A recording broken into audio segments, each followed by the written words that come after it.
finest episodes based on the quality of the film. We have one of our finest guests, one of the finest people that we can find. Looking for the ocean's finest hour. So Julius, do you want to introduce yourself and just say a little bit about you? Yeah, sure. My name is Julius Jefferson, and I'm a Chicago-based filmmaker, video editor. I do shit, and I love Pixar. Well, I like Pixar. I used to love Pixar, but I'm happy to be here. Thanks for having me. Definitely. Still love it. You Hell piece yeah. of shit. You come on my Pixar podcast and tell me you don't love Pixar. What can I just ask you what if your a lot of your recent work can be on TikTok, right? I do, like I said earlier, I do video editing. I have a nice client that's fun to work with. It's The Onion. If you like satire, if you like humor, you may have heard of them. And I do video editing for them. They have a lot of cool TikToks. And if you ever want to check out any of my work, you can check out the TikTok page. And it's either me or my coworker Mason. We split up the duties of editing the videos. But yeah. What have you been up to? I just been like catching up on TV a lot lately. Like I been watching Community finally. Like it's a show I've been wanting to watch for a minute, but I just been kind of like, it's like one of those shows that people are always saying, yo, you gotta watch it, or like they already assume you saw it because like you give it like a vibe that you're into it already. But it's been cool watching for that. Like Kim Jong is like one of the funniest fucking actors. I love that guy. But I've been working Don't on watch like Dr. Ken. I hear it's rough. Is that a sitcom? Yeah, it's his ABC sitcom. Oh man, but like, what was it? But like, I'm just in the middle of like working on a couple of short films. Like, it's been about, I think maybe a full year or even a half since like my last short film I released. My White Jesus, which you could bleep out because none of your listeners can say the title. And sorry, I'm being mean. No, that's fine. That's probably accurate. I know it's a funny joke. But I'm working on a new short film called God Help Us, which has like a couple voices you may recognize. And I got another short film that we start shooting in hopefully November. And, just trying to get back into the motion of making my own shit, Jalo Godard passed, so, someone has to carry on the torch. Yeah, he has to be reincarnated. Yeah, as a black dude from Southside Chicago. I mean, isn't the queen now like, I don't know, she's like a YouTuber's baby. I saw that.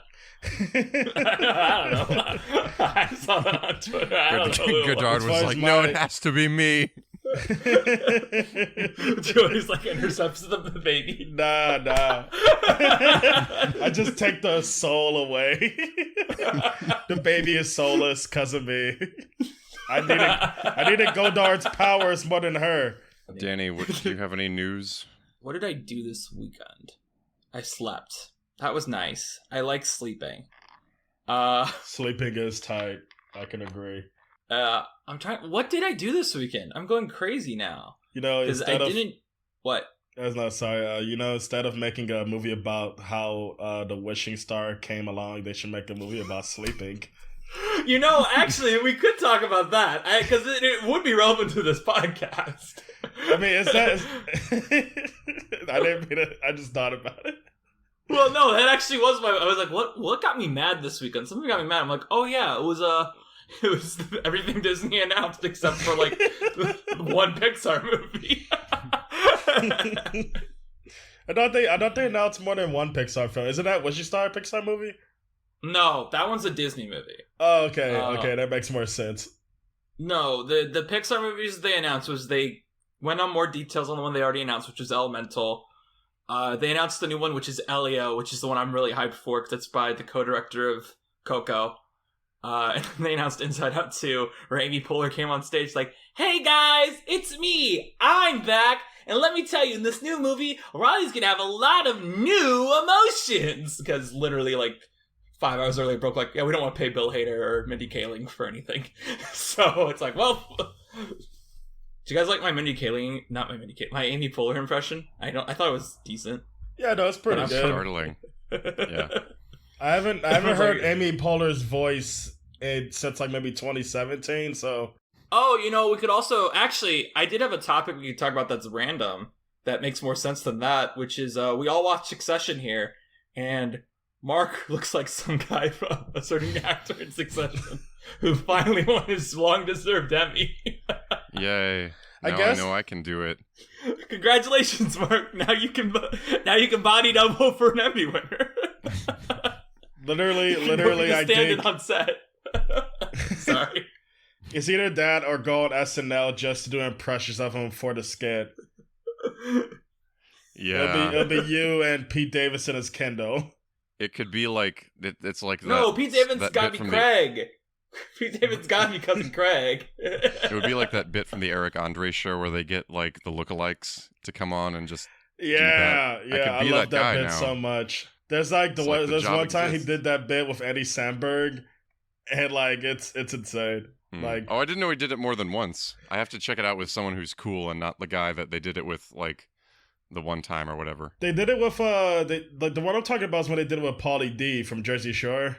I don't Oh, know. yeah, I just remember Jersey nothing really Shore. happened when I watched it. Yeah, because like it's crazy. Like I could break it down. Like they're interviewing Pauly D, then they have like Pauly D's double come out, and it's like just a regular Eric Andre extra. Like if you watch enough of the show, you'll recognize the guy. But then like Eddie Samberg comes out in blackface as Eric Andre, and then Lupe Fiasco Oh. also comes out as Hannibal Buress, but he has like dreadlocks, but so like his bald cap looks like the back of a fucking alien xenomorph's head.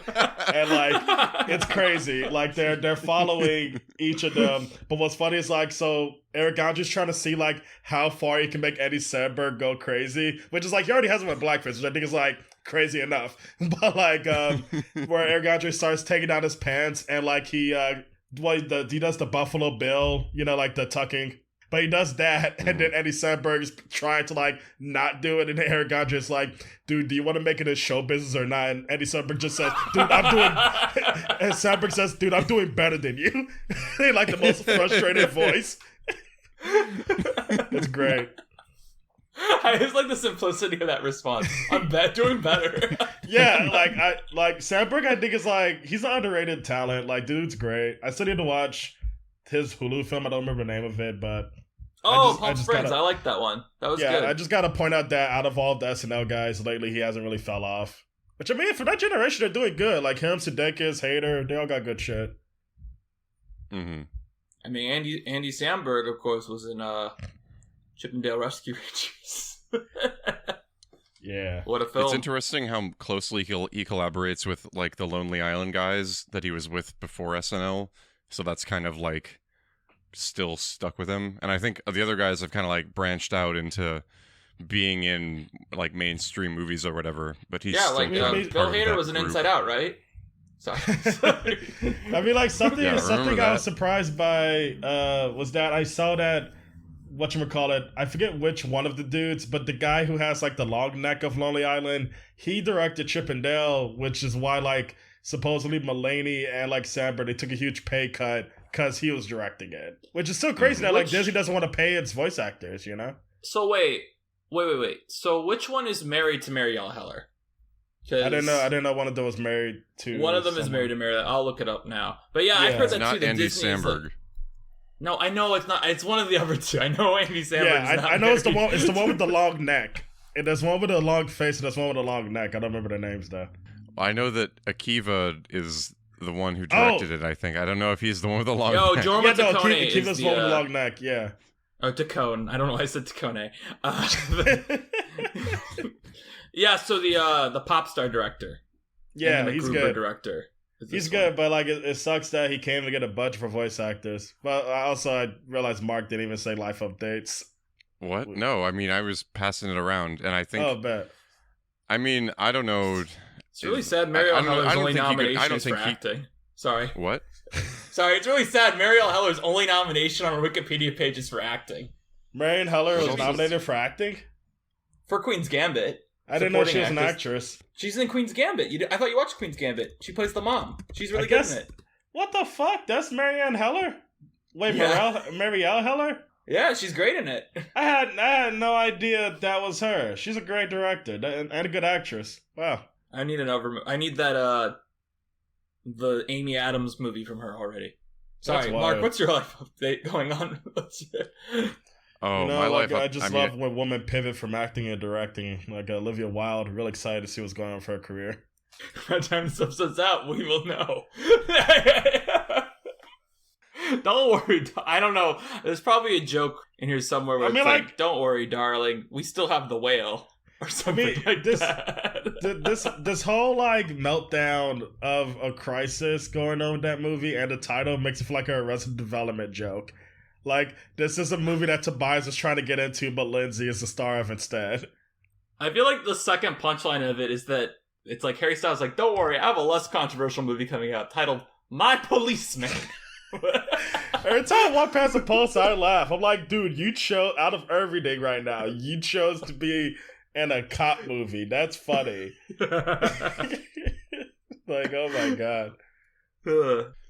My what I wanted to say about my life updates is just not a. I mean, I'm working through Better Call Saul, trying to get caught up now that it's done. Hell yeah. I love it.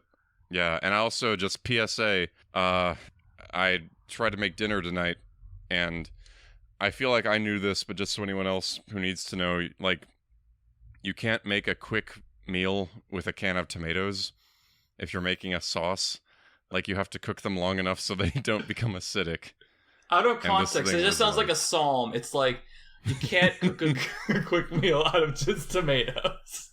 Well, yeah, I don't know. That's what I didn't have a movie thing coming in, but yeah. Shall we play some games? My game is called the Letterbox game.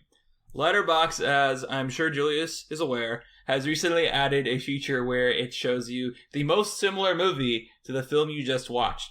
I will give you the first 5 movies that show up. So I have actually an example this time, because Mark told me to, well, I came up with this as a mutual agreement to allow me to still read the movies we currently do as, like, what they are, but also so Mark doesn't have to, like, guess, like, oh, no, this one is Toy Story 2. So for an example, this is what Toy Story 2 would be. The first 5 I would give you would be the Lego Movie, Ice Age, Finding Nemo, Lego Movie 2, and Up. Okay? You'd get 2 guesses. Then after that, I'd tell you the movie came out in 1999. You get 1 more guess.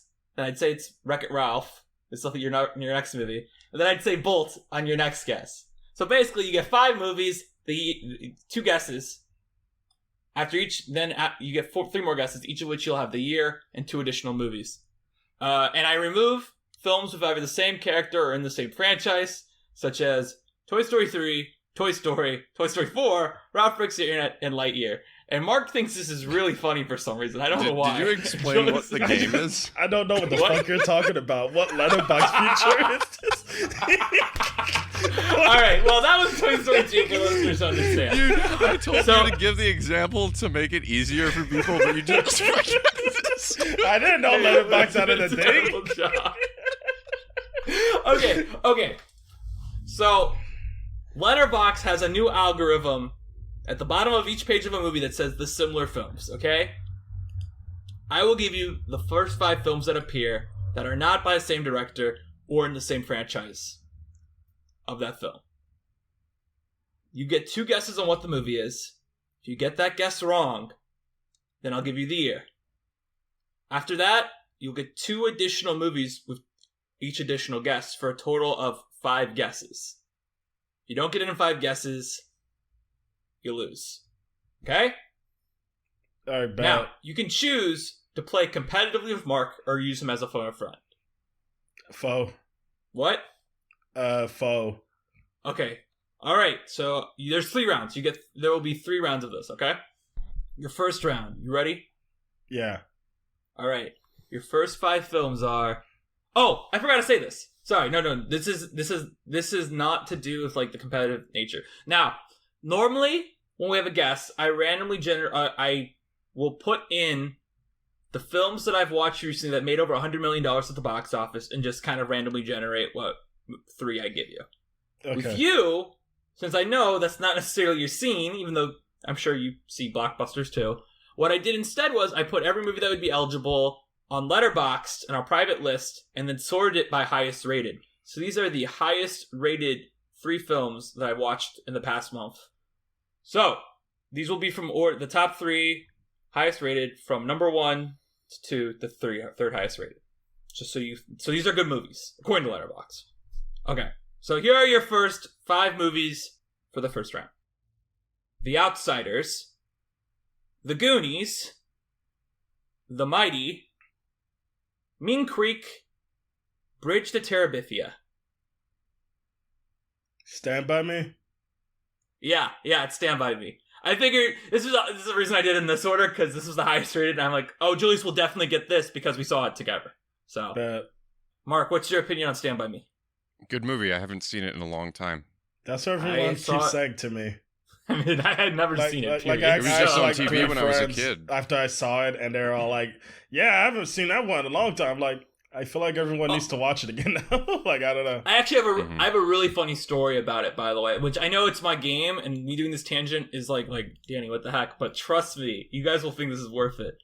I came into work the next day talking about Stand By Me and how I'd just seen it, and my boss was like, "How have you never seen Stand By Me, Danny?" And I was like, blah, blah, blah. And we talked about it a bit. A couple kids were there. And I mentioned it was based off a Stephen King book. And she's like, I didn't know that. I'm like, well, yeah, that's because the book's titled The Body. And she just immediately goes, hey, there are kids here. Don't say that. And I'm like, what do you mean? It's literally, I just said The Body. That doesn't tell them anything. It could be like anybody. Like, like that. I did not. You making a big deal out of it is what is making it sound bad. Yeah, like The Body doesn't mean anything to my knowledge. Unless they are worried about body count, but like you have to like outright say that, and yeah that's dumb. yeah. All right, that's funny.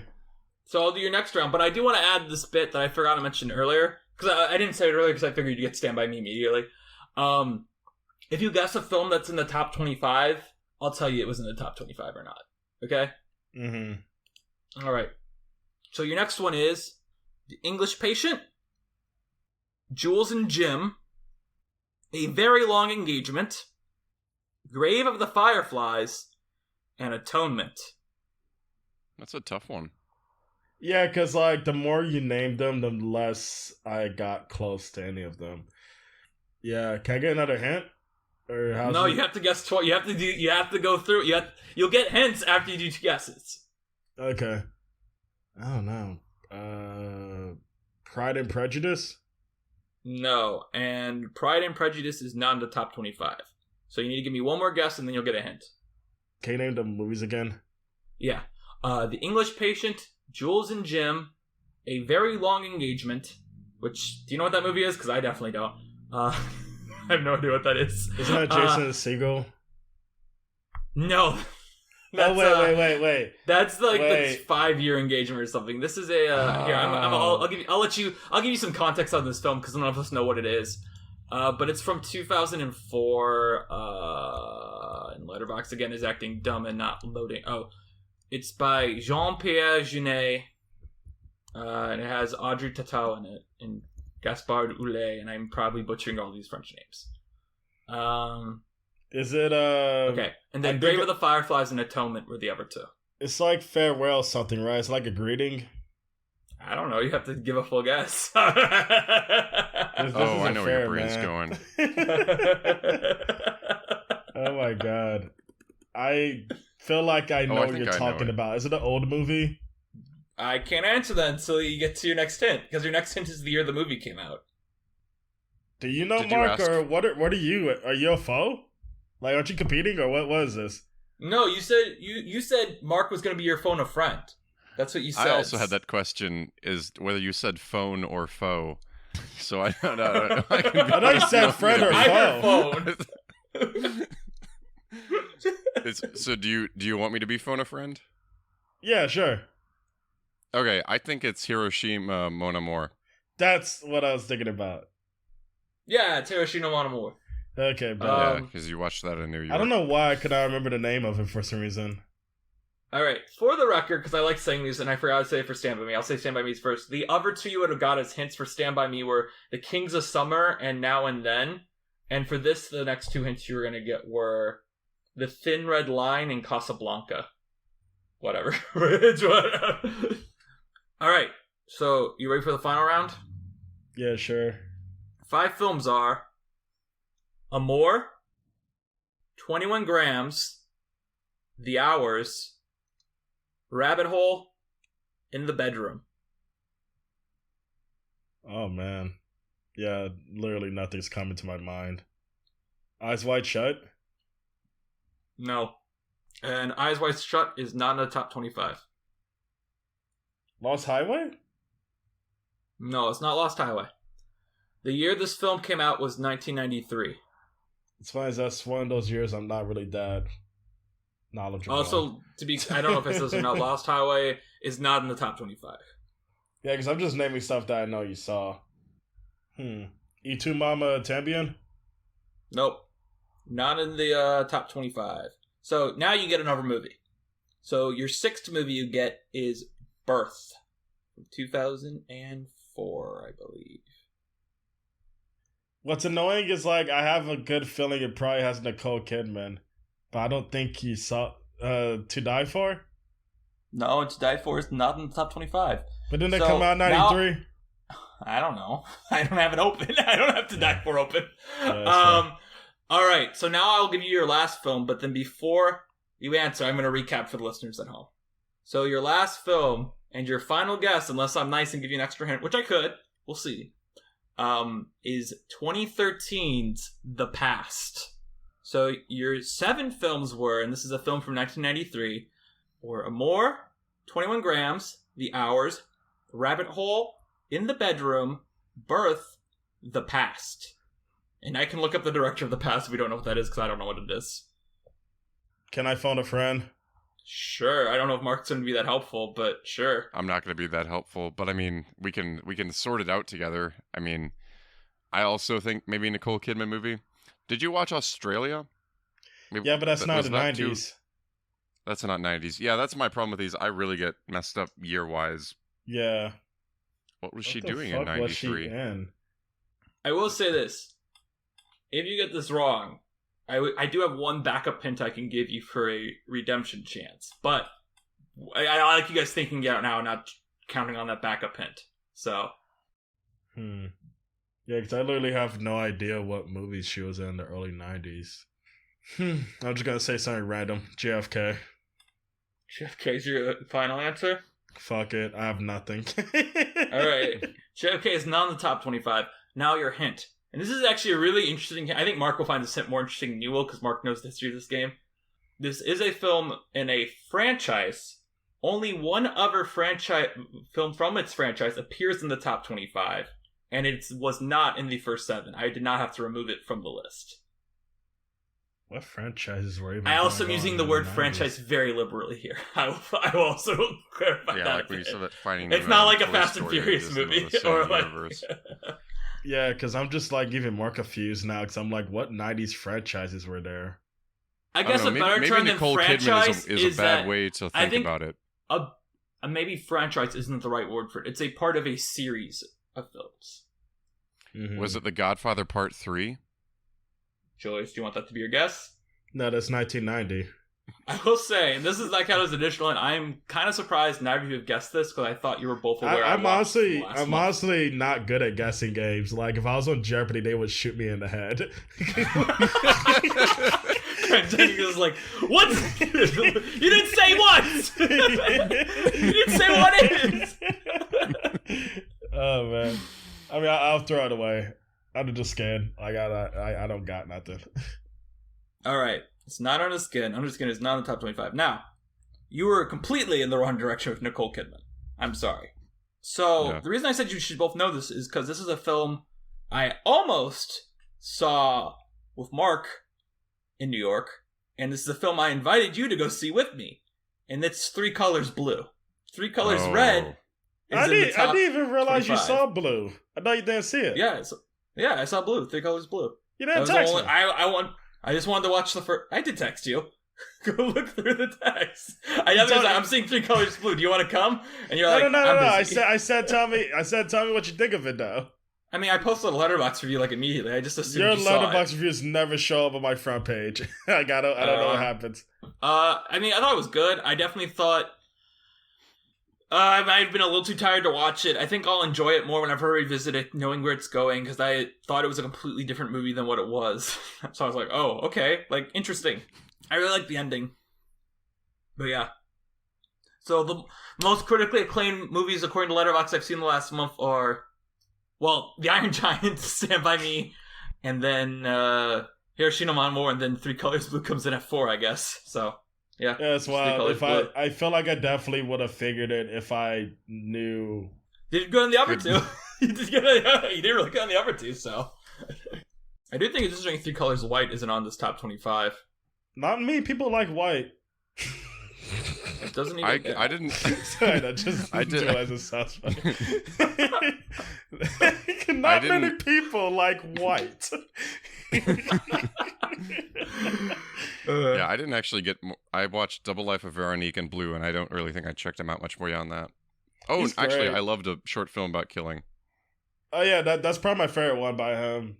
White's cool though. I think people are mad that White has a sense of humor. I think the movie that's going to be the most funny of this year is The Whale.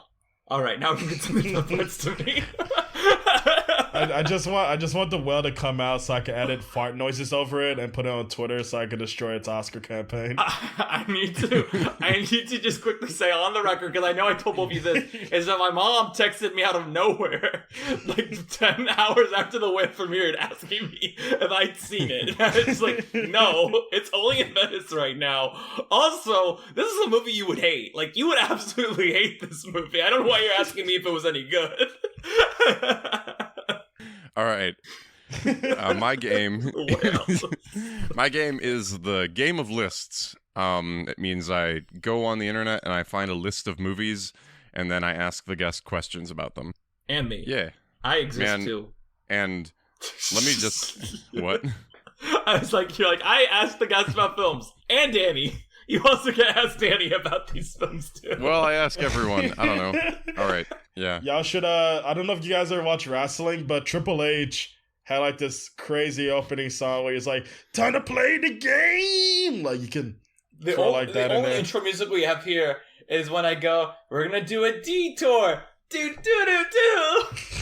Well, so we actually do have stingers.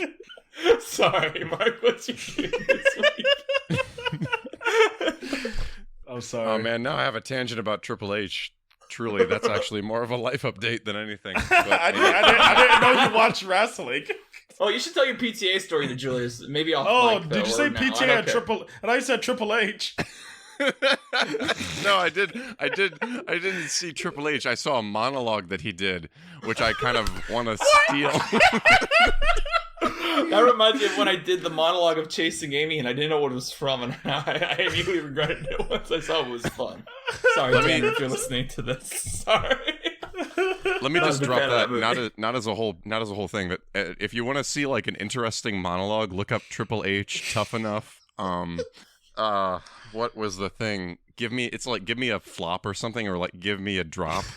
Look up like give, or like I don't know what my. Like I don't know what my wife's doing, Mom. Oh my god! My wife. I'm googling it just so I can have it ready to check out after, because the Triple H monologue sounds amazing to me. Like, well, no, he's just hyping up like contestants on the show, but I just watched it. I watched it twice, and I was like, this is actually kind of like a good monologue, and I just like filed that away. But all right. Wait, one last thing I just thought of, which is to jump back to 5 minutes ago. Julius, for your edit of The Whale, can you also just include the song from Amazing Spider-Man 2 in it?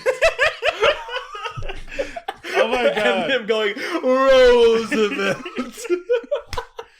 I literally almost had to get kicked out of a cafe because I couldn't stop laughing because that song came on. Like, oh my god. That song is ruined for me. Alright, Mark, we can start. Alright. So as I found a list of movies online. This week, it's the list of Criterion releases. We didn't talk about that. Was actually the Pixar tangent we should have gone on. It's not a tangent. It's just happening. Wall-E is going to be in the Pixar. Is going to be in the Criterion Collection. How the fuck do y'all I don't know, like in November. Structure this thing. What? How do y'all like? I want to hear an episode because I have no idea how you're going to order this thing to be coherent. I mean, you'll listen. This can be a special episode. Well, I mean, truly, whatever. Wally's gonna be in the Criterion Collection, so I'm gonna give you some numbers of the spine numbers from the Criterion Collection, and I want you to name those movies. Now, the Criterion, for our listeners, numbers their releases, and they're loosely based on when things come out. So, like, earlier numbers are like older releases. That's not always the case. They do give special numbers to special movies, so that's kind of what we'll be talking about here. So 3 questions. First question: are we competitive or are we? Well, do you want to win or do you want to work together? I mean, it doesn't really matter. These are pretty deep cuts, so I'd say work together. You know. Yeah, sure. I mean, you're just giving us a number. What? Are you just giving us a number, or are there other hints? I can give you other hints. Yeah, mine's less structured. Mine is basically just like trivia, and it's fun for me. There's not like a real thing. Okay. First question. Excited. What's number 100? All right. What's number 100? 100. Armageddon. Good guess. I'll give you one. I'll give you one more. Here, I'll give you a hint. This is this is a collection. It's a box set.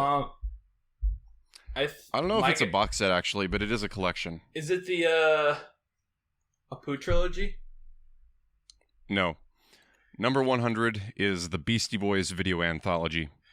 I don't know why that was going to be my third guess because I kind of wanted to get that one. I have a Beastie Boys. I bought the Beastie Boys book like the week it dropped, and I've only read like 20 pages of it. It's like the size of a fucking encyclopedia, but it's great. The 20 pages I read are great. What's the name of the book? It's literally just called the Beastie Boys book. Like the 2 surviving members, I think Mike D and I'm forgetting the other guy's name. The deceased member is MCA, who was honestly the best member. But like Adam Yak? No, that's actually MCA's main name. Anyway, Beastie Boys, tangent aside, they're a great group.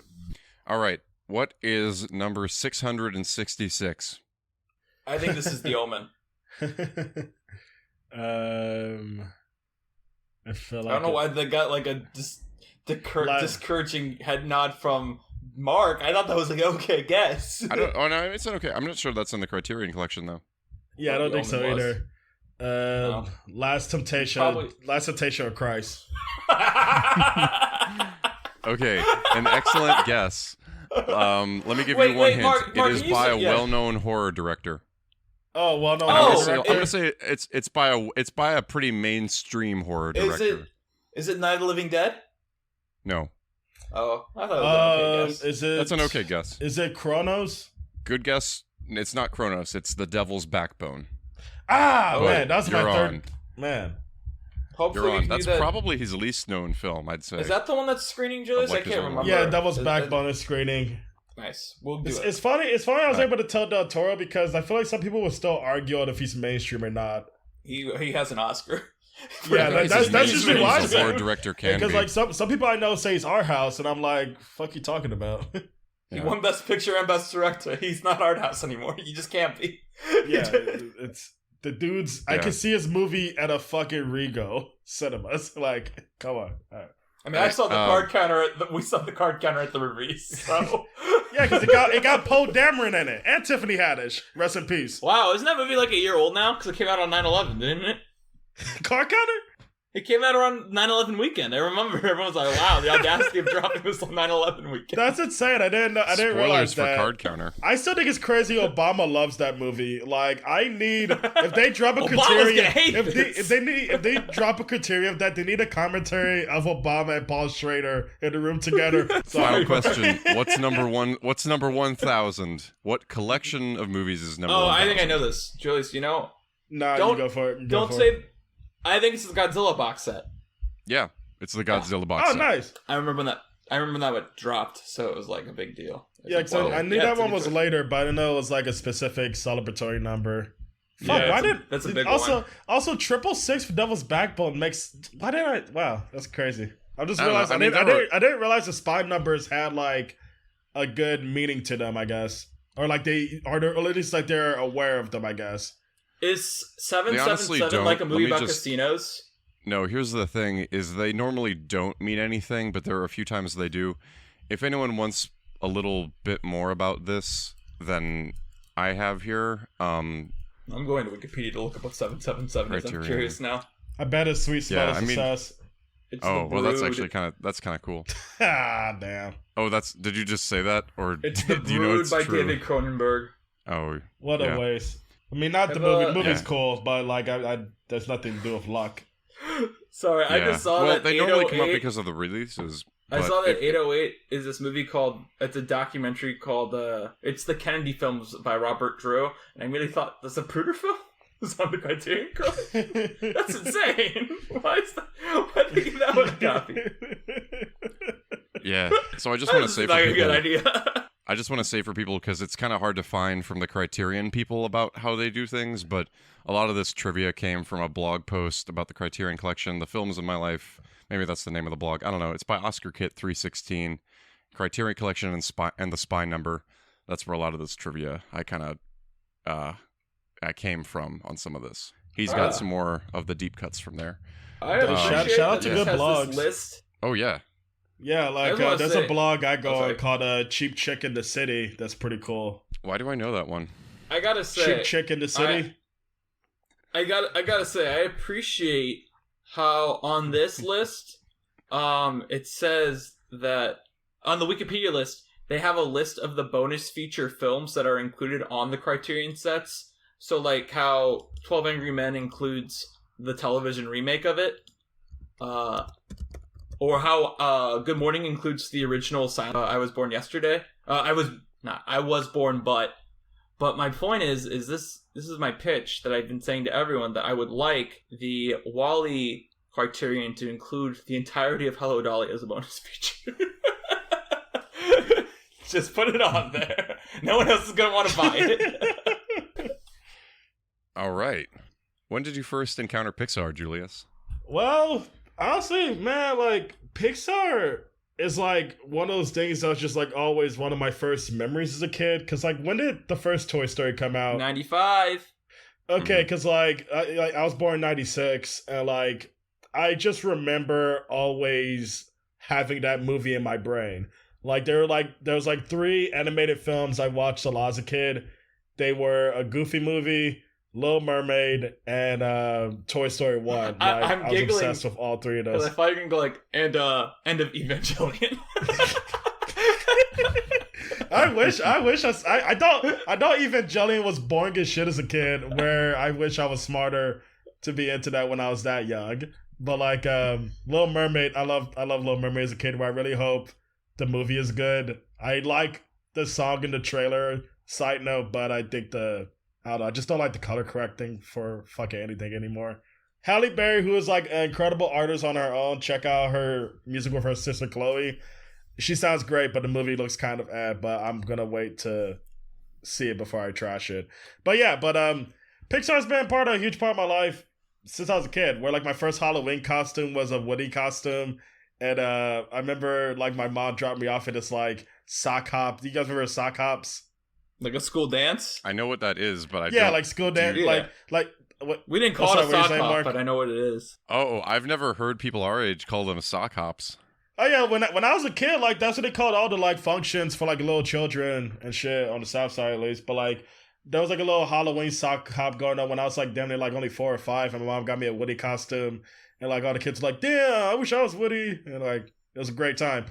But like where Woody was like one of the first characters I just like loved, because he wasn't he does something that I feel like a lot of Pixar protagonists can't do much anymore, which is like still be a hero while like still having a good balance of heroics and unlikability, like that like Bugs Bunny element, you know what I mean? Where I just love the first Toy Story a lot, where it's pretty much been there my whole life. So, did you have a Buzz toy? Because that's something we've been talking with people about, is that normally people like Buzz more than Woody. I had like 20 Buzz toys for the record. Go on. What's funny is I had like maybe 5 Woody toys. I had like 5 Woodies. And what was it? I had maybe 1 Buzz and I had 2 Jesse toys. But like what's funny is like one of the Jesse toys was like life size. It would talk with no warning, where like we had it for maybe 10 years and it would just say, "Yeehaw!" like out of nowhere, where we would get scared because we left it in our basement because like we were like, nobody wants to fucking play with this thing, but it would still talk. It came to life! The toy kept coming to life! Yeah. And you put her in storage? You monster! Yeah! Yeah, we're literally the worst ending Jesse could have got. Me and my sister. That's funny. But no, Pixar's been a part of my life for a whole time, where the first movie I think I saw in theaters, at least that I remember, was like well, actually, low-key, this is a random question because it just helped me figure out if Toy Story 2 is the first movie, but when did Rugrats in Paris come out? Well, let me look it up. Actually, the Rugrats movie. I will say for the record, I Rugrats, used to think Toy Story 2 was my first movie in theaters, but I know for a fact I saw Tarzan in theaters and that came out before it. Yeah, because the thing is, like, Toy Story 2 is one of the first movies I remember seeing. Toy Story 2 is a year before before Rugrats in Paris. Rugrats in Paris is 2000. What about Rugrats movie? Well, the first Rugrats movie is 98, so it would be before this. Okay, then I saw Rugrats movie was before that then. But no, Toy Story 2 is like a huge favorite. And I think I saw like almost every Pixar movie growing up until like it got to Ratatouille. Around that time we just stopped going to theaters and shit.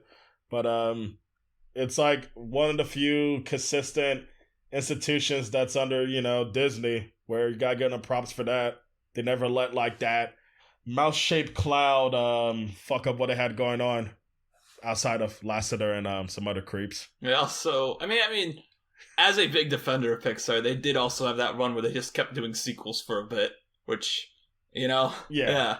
Which around that time, I was very in and out of it. Like, I don't think I even seen most of those sequels. I maybe saw Finding Dory and Incredibles 2, but I still haven't seen Monsters Universe. No, you should definitely. It was funny. Literally, as soon as I like brought up Disney Plus yesterday. Did you watch on the account where I'm watching it in Spanish? Did that like mess you up? Wait, I have to ask, Julius, did you actually watch it in Spanish? Because Mark took that as legit, and Mark watched it in Spanish. I forgot. I forgot that joke. I wish I remembered that.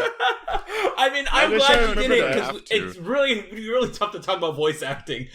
You both watched it in Spanish. I have things to say about I kind of want to hear Woody's voice in Spanish. Like, that sounds fun. I'm more interested in watching Toy Story 3 in Spanish because of the Spanish buzz bit and how that even works. Oh, God. But I don't know. Pixar's dope. It's been there forever. Didn't you say that there was something that you liked it less recently, or was that because of like the sequel time and just their output recently? Oh, was it regarding Tim Allen or? Tim Allen, I would check out. Oh, I don't know if it was because of Tim. That was another thing you said, but I thought they were different. We thought you were talking related about. to because I thought it was about the quality of movies or something. Oh no, I mean like the quality of films with Pixar. I mean, there's definitely that sequel run that Danny's talking about that I can't really say too much on, but I definitely will say that like, I should talk about what I was saying about Woody and like why I feel about why to me he's still probably my favorite like Pixar protagonist. Is that like I feel like especially with films like Soul, based on the recent films I've seen, like Soul and Turning Red, with those plots, you have a way tougher time doing the tightrope walk, in my opinion, of like giving us a main character that is challenging to like, but still like likable. It's still ready to root for. I think the one where I feel like with Toy Story, Woody and Buzz are like at each other's throats for maybe the whole movie until like maybe the last like act, you know what I mean? Where until like Woody has to see Buzz in what he thought was gonna happen to him, being abandoned and stuff. Whereas I feel like with Soul and like Turning Red, they don't really have like that dynamic for whoever the Buzz for those characters. Excuse me, which isn't a bad thing. Turning Red teaches kids to rebel against their parents and be awful children. I'm just saying. Not allowed to show it at work. It's too raunchy for the kids. Wait, is that a real thing? Not officially, but I know that at one point last year we were picking a movie on Disney Plus to show, and a kid was like, let's watch Turning Red. And my boss was like, no, we're going to watch Zootopia. And I'm like, well, that's propaganda. So Turning Red is... Yeah. Turning Red will at least make kids think monster movies are cool again. I just think it's alright. I just go back to Inside Out 2 where there's that interview where Amy Poehler's like, yeah, this is going to be a movie examining like a girl's puberty from Pixar, so that's going to be interesting. It's like, they literally just did that. Like, what are you talking about? That is kind of funny because she definitely probably got a screener for it, but just didn't see it. But she was like, "Oh no, I loved it." Okay, but in all fairness to her, I will say I believe that movie came out around the same time her new documentary that she directed was doing like festival rounds, so she was busy like with something interesting. What was I gonna say? I wanted to say one thing though. I saw Mark about. Well, I wanted to say one thing about what you said with Pixar having unlikable protagonists. I think the closest they have recently is their other kid protagonist in Coco. I think Miguel does a lot of like really like, dude, stop, you idiot things. But like not to the level of Woody in Toy Story. In the first Toy Story, definitely. And that's why I think Coco, like, I mean, I say it flat out, I think Coco's probably the best film they still got going for them with recent stuff. And I know that like Soul or even Turning Red's probably beat that for you. I'm not sure if it has. You forgot Luca too. Luca's up there too. Oh yeah, Luca. Oh yeah, Luca's great. Like I think Luca also is kind of missing that dynamic. Well, actually, I think Luca's probably the best of the three when I think about it, at least for me. I actually agree. I think Luca's my favorite of the three. But I think like those three movies, at least they give me a lot of hope that despite all of this consolidating that Disney's doing, like, you know, with TV and like spin-off projects and these webisodes and shit, Pixar at least still has like writers that are trying to like, you know, make the gimmick of like insert thing, but with feelings they can still make real interesting narratives with it while alongside having incredible animation that just gets better and better. Because like that's something that I think a lot of people don't give Pixar credit for, is that like their movies still look incredible, like in ways that I'm still shocked by. Because like most like DreamWorks and like, you know, regular Disney, it's just it's all like copy and paste. No offense to the animators who are getting crushed right now, but I gotta call it for what it is. Well, I mean, yeah, I think every Pixar movie since, honestly, I'm trying to think, probably since Cars 3, and Cars 3 doesn't count. Like because like every one of them has been like, whoa. Red. I thought. Oh, Onward doesn't count. Yeah, Onward was not impressive. Onward. I didn't see. Just disclaimer: I didn't see Onward, so Onward could probably disrupt my entire theory of Pixar doing better again. But even Turning Red like shocked me because like that's like probably the most grounded film they have outside of the whole monster thing, because it's literally just about a girl in middle school or high school, I forget which. But like that's literally just human civilization, and it still like has its own difference in like setting as compared to something like Incredibles, which is kind of the same thing. You know what I mean? But yeah. Yeah, I think that's why Turning Red for me, Luca is not, of those three for me, it's interesting to hear you say Luca, because I think that's why I think Turning Red for me is my favorite of the recent ones, because it's grounded like that, and like that's something, I don't know, I just think it's very easy for them to do something like Inside Out, where it's kind of just like, I don't know, we can do whatever we want, because it happens in someone's mind. Well, I think Luca's pretty grounded with its rules, too. Just something I... Personally. Oh yeah, and I don't know. I think Luca is like the Dunkirk of the Pixar movies. Like, if you were to so like, what is the most Pixar Dunkirk movie you could make? Like, it's not one of his best movies. Dunkirk is Nolan's best movie. But it's like the most Nolan-y movie that he has ever made, and I think that makes it less fun for me than like. If you're making that, I think Coco something that's would be the Dunkirk crazier. of Pixar. Yeah, because Coco feels like it's probably like the most like, it's very much them being like, yo, we know how to make this gumbo, so how do we finesse it to be definitive? You know what I mean? Because I feel like a lot of other movies, the movies that came after Coco, I feel like I still don't try to like stir up the pot with like new inclusions and stuff. I remember reading an analysis, I don't remember who wrote this, but it was like when Turning Red came out, was like Coco was the perfection of the Pixar formula, and since they did that, they're like, this is it. We're going to try to do some weird stuff now with Soul, Turning Red, and Luca, and try to mess around with this formula a bit. Yeah, where we're like, and like, just even like clarify with Luca, like, Turning Red is dope. Like, I liked it way more than I was expecting, because I had a lot of friends who saw it who were telling me that it was annoying in a Scott Pilgrim way, and that phrase doesn't really work with me because I still like Scott Pilgrim, but I can kind of get why if Pixar made Scott Pilgrim, it'll be annoying. But it's very much just like if you find teenage girls who fantasize about boy bands annoying, then yeah, you're gonna find the movie annoying. But like if you have empathy and a heart, no offense to my friends, if you're not just like every teenage girl immediately shut up, you'll like this movie. but I'm a sucker for movies about friendship. Like, where one of my recent favorite movies that Criterion actually put out is this great underground film called Mikey and Nikki, directed by Elaine May, where Luca, like, does such a great flip of, like, that type of story, while also, like, you know, having all this cool shit that's, like, fantastical, you know? Because what I think is crazy about it being about, like, these fish people is that, like, that part of the story really even needs to come up that much for it to, like, work. And when it does come up, it results in amazing jokes. Like, I still can't get over I think it's the granddad who's, like, secretly an actor or whatever. You mean the like, Sacha Baron Cohen character who's like, Errol! Yeah. yeah. No, good bit. It's literally just, hey, Sacha Baron Cohen, do you want to just speak into a mic for 2 hours and we'll figure out something? He's like, yeah, sure, why not? What I was actually going to say about Luca, because we got to move on to, you know, our actual, but interesting, because I think it's interesting, because we actually talked about it earlier on this podcast, and I saw it with you, Julius, is that when I saw Stand By Me, I was actually, like, shook by how much the ending of that movie reminded me, like, not remind me, but hit the, like, same emotional buttons that Luca did. Because to me, the thing that always gets me emotional at the end of Luca, and I'll talk about this more whenever we eventually do our Luca episode, but that's, like, 2 years from now anyway, so I can say it now, is the ending, and I've only seen it really 2.5 times, but the ending always just makes me sob, because it's like, these guys are saying goodbye to each other, and all of a sudden I'm hit with these memories of, like, my childhood friends who I don't remember really. I mean, I remember who they are, but I've not talked to them since I was, like, 6 or 7. Because I remember, and it's one of those things where, I'm trying to think of another movie that's like this, where, like, you read the interview for what the movie's about, and it immediately hits so much harder. I remember for Luca, it was like, the director was always like, yeah, this is about the childhood, like, the first person you have gelato with.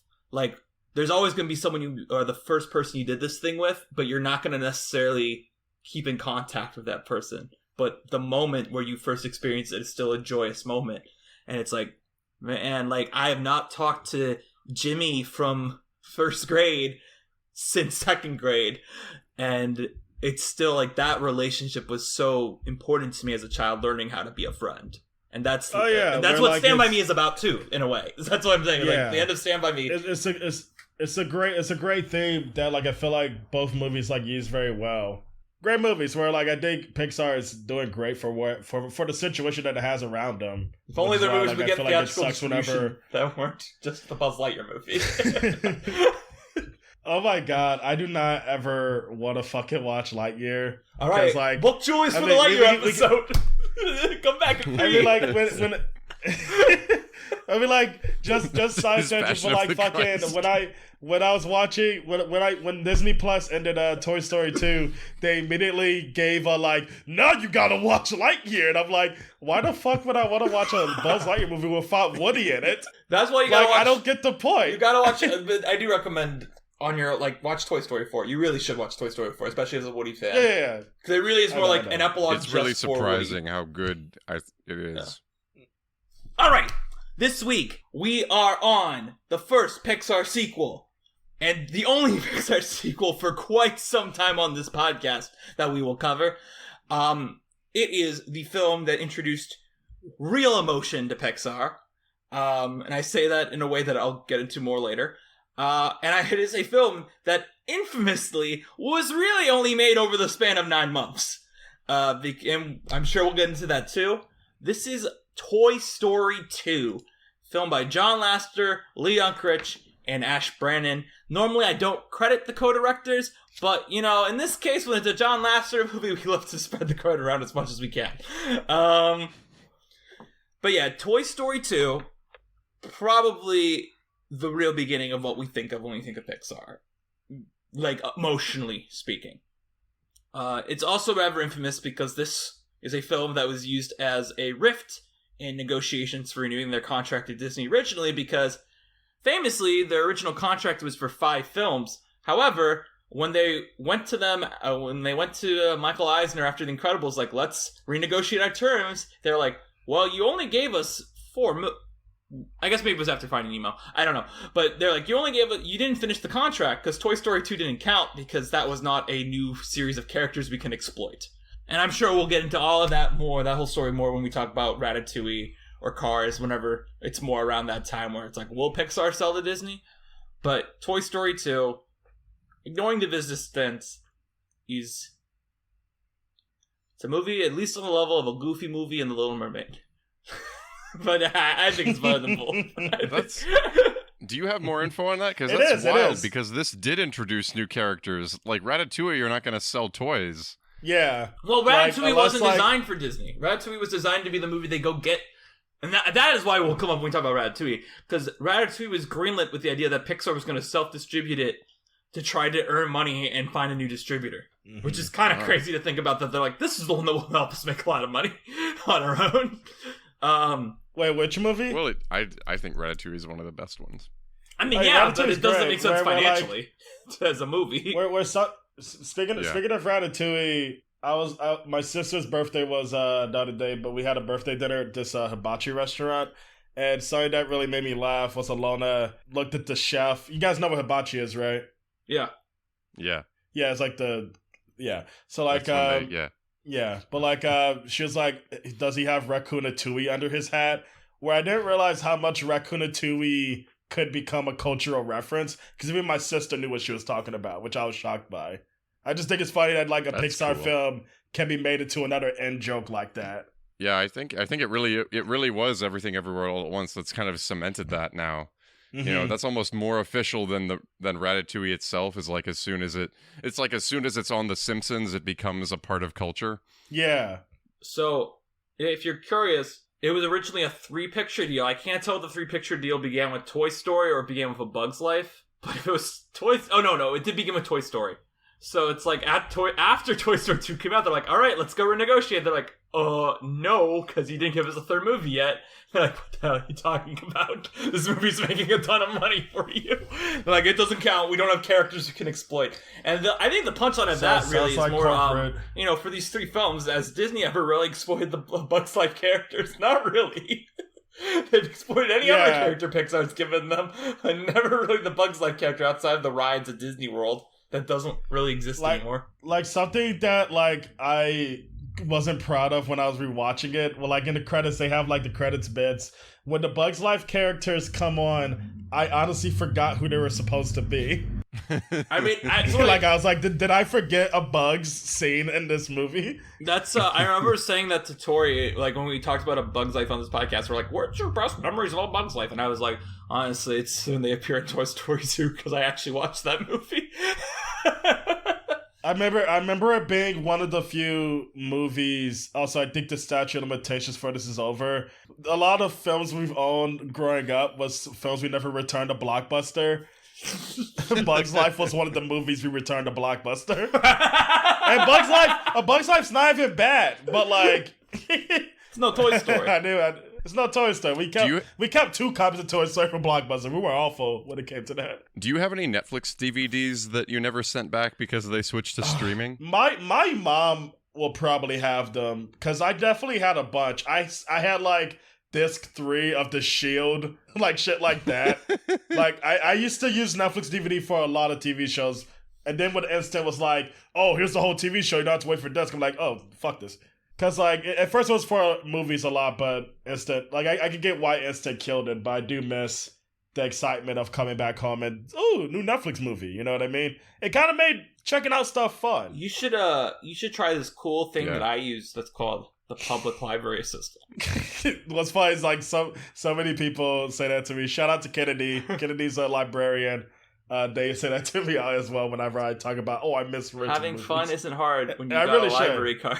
Shout out libraries. You can even rent video games from there, which I think is crazy because video games are like $70 now. So like, the one thing that I have to complain about the Chicago library system is that they only have the extended copy of Steven Spielberg's most infamous film, 1941, and I'm confused why I would want to watch a 30-minute longer version of that movie, even as if I'm trying to be a Spielberg completionist, I'd like to just get the normal cut out of the way. I do not want to watch... I should really watch that movie. I've never seen it. I've always been curious. No, I haven't seen it either, because the only library copy they have is the extended version. I'm not going to watch... They also only have the full-screen version of Minority Report, which I'm also not going to bother watching, because why would I watch a cropped version of Minority Report? Did you have a take on 1941, Mark? I've never seen it. Never had any reason to like you have check to it see out. It for the Fablemans won't make sense. I can't really think of any actors who are in it. Fablemans won't make any sense if you don't see it. Yeah. But back to what you were saying earlier, I think it's kind of crazy that they pulled that twist on them, because I think Mark was even saying it. Like Toy Story 2, just even with Jessie alone, I think skyrocketed their toy sales probably. I mean, hell, Barbie even being in this movie gave her even more longevity. Like that was like such a good advertisement used as a joke as well and shit, you know? Do you know what I think going back to this is also kind of crazy, even though I would actually have to cross-check with Toy Story 1 if he's on the box, but I realize this is the first time we also see Zurg, which is like also such a toy seller, you know? That's crazy, because I've always just thought Zurg was in Toy Story 1 at some point. He might be on the box. He might be on Buzz's box. Yeah. I think he says the name Zurg, but he doesn't, there is no Zurg. Yeah, that's wild. Talks about Zurg. I just like had a Mandela effect when it came to that. Now I'm googling Toy Story Buzz box because I am curious if he's on like the back of the box in Toy Story. No, he's not. It's just Buzz. It's just Buzz on the back. So Zurg is such a funny character. Like I think I might have cried laughing when the like stupid Buzz throws the ball back at him. He can't catch it. I mean, like, I don't know. I think that whole funny. Ending of that is great. I think this movie has like the rare cultural reference that's hysterical, which is just Buzz going, "No!" Like it is just a cultural reference, but it's just so funny to have Buzz melodramatically go, "No!" So I first encountered Toy Story 2. I even mentioned this earlier at the movie theater when I was 4. I weirdly think I must have seen it around Christmas, because I feel like I remember seeing the outtakes on the movie, and they put the outtakes on the movie after it was out for a month. But I also feel like it might have been Thanksgiving, because the movie came out Thanksgiving, and 100% something that we would have seen at Thanksgiving too. All I know is that I was so hyped for this movie. Toy Story was even at age 4, I'm well aware Toy Story was my most watched VHS tape, which would be surpassed by Toy Story 2. I always tell myself I cried at this movie. I'm not actually sure. I obviously know I felt sad with Jessie's song. I have a take on crying in this movie that I will drop later, which isn't really a take, it's just literally me saying my emotional reaction to the film. I can't really say, oh, here's my opinion on how I cried or not. Yeah, this was one of my most watched movies ever as a child, along with the first one. I actually, call back to an earlier episode, Tori was talking about how A Bug's Life was a way she always would quote it to her friends, or her family. I think this is probably one of my most quoted movies as a child, or even up to now. I think there are multiple times in my life where I think my most quoted movie quote ever is me going like, I don't need to do that, I lived it! Or like some variation of that line at the end of the movie where he's like, I don't need to defeat Zurg, I lived it! And there are a couple other lines in here that I'm sure will pop up, and I'll be like, oh yeah, that's another one that I say a lot. But that's the one that always sticks out and be like, oh yeah, I repeated that all the time. That's it for me too, is this was probably one of the first movies that I was conscious for, along with Bug's Life, so it really informed a lot of my, like, how I talked when I was younger, and that's actually why I liked watching it in Spanish, because I think that's honestly closer to how I probably first viewed it, because you can kind of follow along with a lot of the dialogue, but then like Al starts talking and it's a lot of like adult jokes and it's very fast and all that's just like, it doesn't make any sense. So then there's like, you can see why that would be a movie that as a kid you just pick up whatever you want from that. So I think that's where I come from with this movie, is it's probably one of those first movies that like teaches you how to talk. And I think this might be something for later or for now or whatever, but you talked a little bit in Toy Story and a little bit in Bug's Life. This seems like a movie that has jokes written for kids and jokes written for adults separately, whereas I don't feel like that was the case in Toy Story. And I feel like that's a Pixar thing now too, where they'll write jokes that are for one group or another. And I don't know how you guys feel about that, but I feel like No, that's I mean, I see agree, that really 'cause, like, clearly even in Toy with just Story talking 2. about Well, the Star Wars reference is that. Like, that's not a joke to kids. We're like, oh, wow, Zurg's his dad. But, like, as an adult actually Yeah. having seen Star Wars, it's like, this is hysterical that they're having this big drama on just an elevator shaft. Like, it is ludicrous. Yeah. And then, like, the fact that Rex just knocks him over and Zurg's like, ah! It's so goofy. It's great. Oh yeah, where like I can't necessarily remember too many lines from it, despite watching it last night. But like Al, like I don't remember finding Al that funny when I was a kid. Like he was kind of just like ew, weirdo, Cheeto Puffs. But like as yesterday, he probably was laughing at the most besides like Buzz. Or like not even Buzz, like the MVP for me is the dinosaur. I never forget his name. Rex. Rex is always Rex is Rex so is- funny. Rex. Who voices Rex? Like It's who Wallace voices Shawn. Rex? Wallace Shawn. Okay, like that's Wallace Shawn. Yeah. I thought he was That is Potato the Wallace Head. Shawn, No, that's man. Don Rickles. That's crazy. I don't know if always it's thought, always Don Rickles. No, it is. In yeah, Toy Story 4. because like what's Oh, funny is wow, like okay, I that's knew incredible They use then. I archive knew audio Don in Rickles. Yeah, because I knew Don Rickles and Wallace Shawn were in the cast, but I didn't know that that was who they voiced. But Rex is great, but like Al fucking kills me. Like I don't know why, but there's so much like even just the like at the end, which honestly makes no fucking sense. Like the end We where will he's in the talk about chicken the ending. suit. I think the ending is so amazing. And how it just does not Like- care like- anymore. yeah, no. Like it make because the reason why it makes no sense is like so Alona said something. I watched it with Alona yesterday, my partner, and like she said some shit that was hilarious that I didn't think about. Because like when you watch this film, and what I think this film does that's amazing for me is that it kind of puts me back in the spot of like feeling like youthful, of being excited by like just like thrills like this and forgetting about the rules it's breaking to let thrills like this like function, which is kind of the magic of movies. It's like you like not letting the detachment of reality be a matter to you or whatever. But like what's great about Alona is that she's like so glued to reality where she's always able to like point out like a funny plot hole or just a thing of like that's not how that works. Where Toy Story 2, so that killed me is so like when they escape the plane, they leave the thing open, and she's like, that could make the plane blow up. And like, I just couldn't Who stop cares? thinking The about toys are okay. if they, I just couldn't stop thinking about where instead of the plane, because like you know how a second plane passes by them, and then when it's like, let's go home. Like if the plane just blew up instead, like that would be so funny. Let's go Also- home. Let's go. I just couldn't stop laughing, thinking about shit. What if the plane does get delayed or something or fucked over?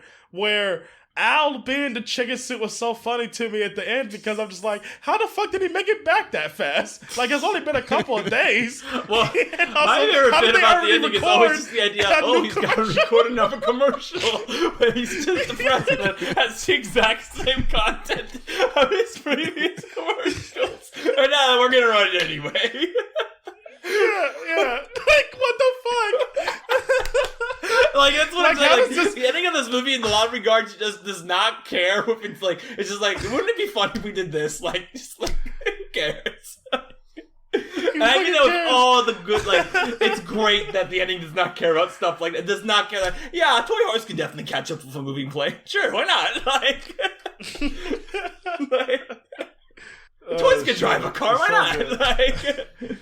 Like, oh my god. Even speaking of like the car scene, I was crying at like just like because I forgot how funny the traffic cone scene is. Ow, Like I definitely they would, like, throw that so scene many is jokes in there. hilarious.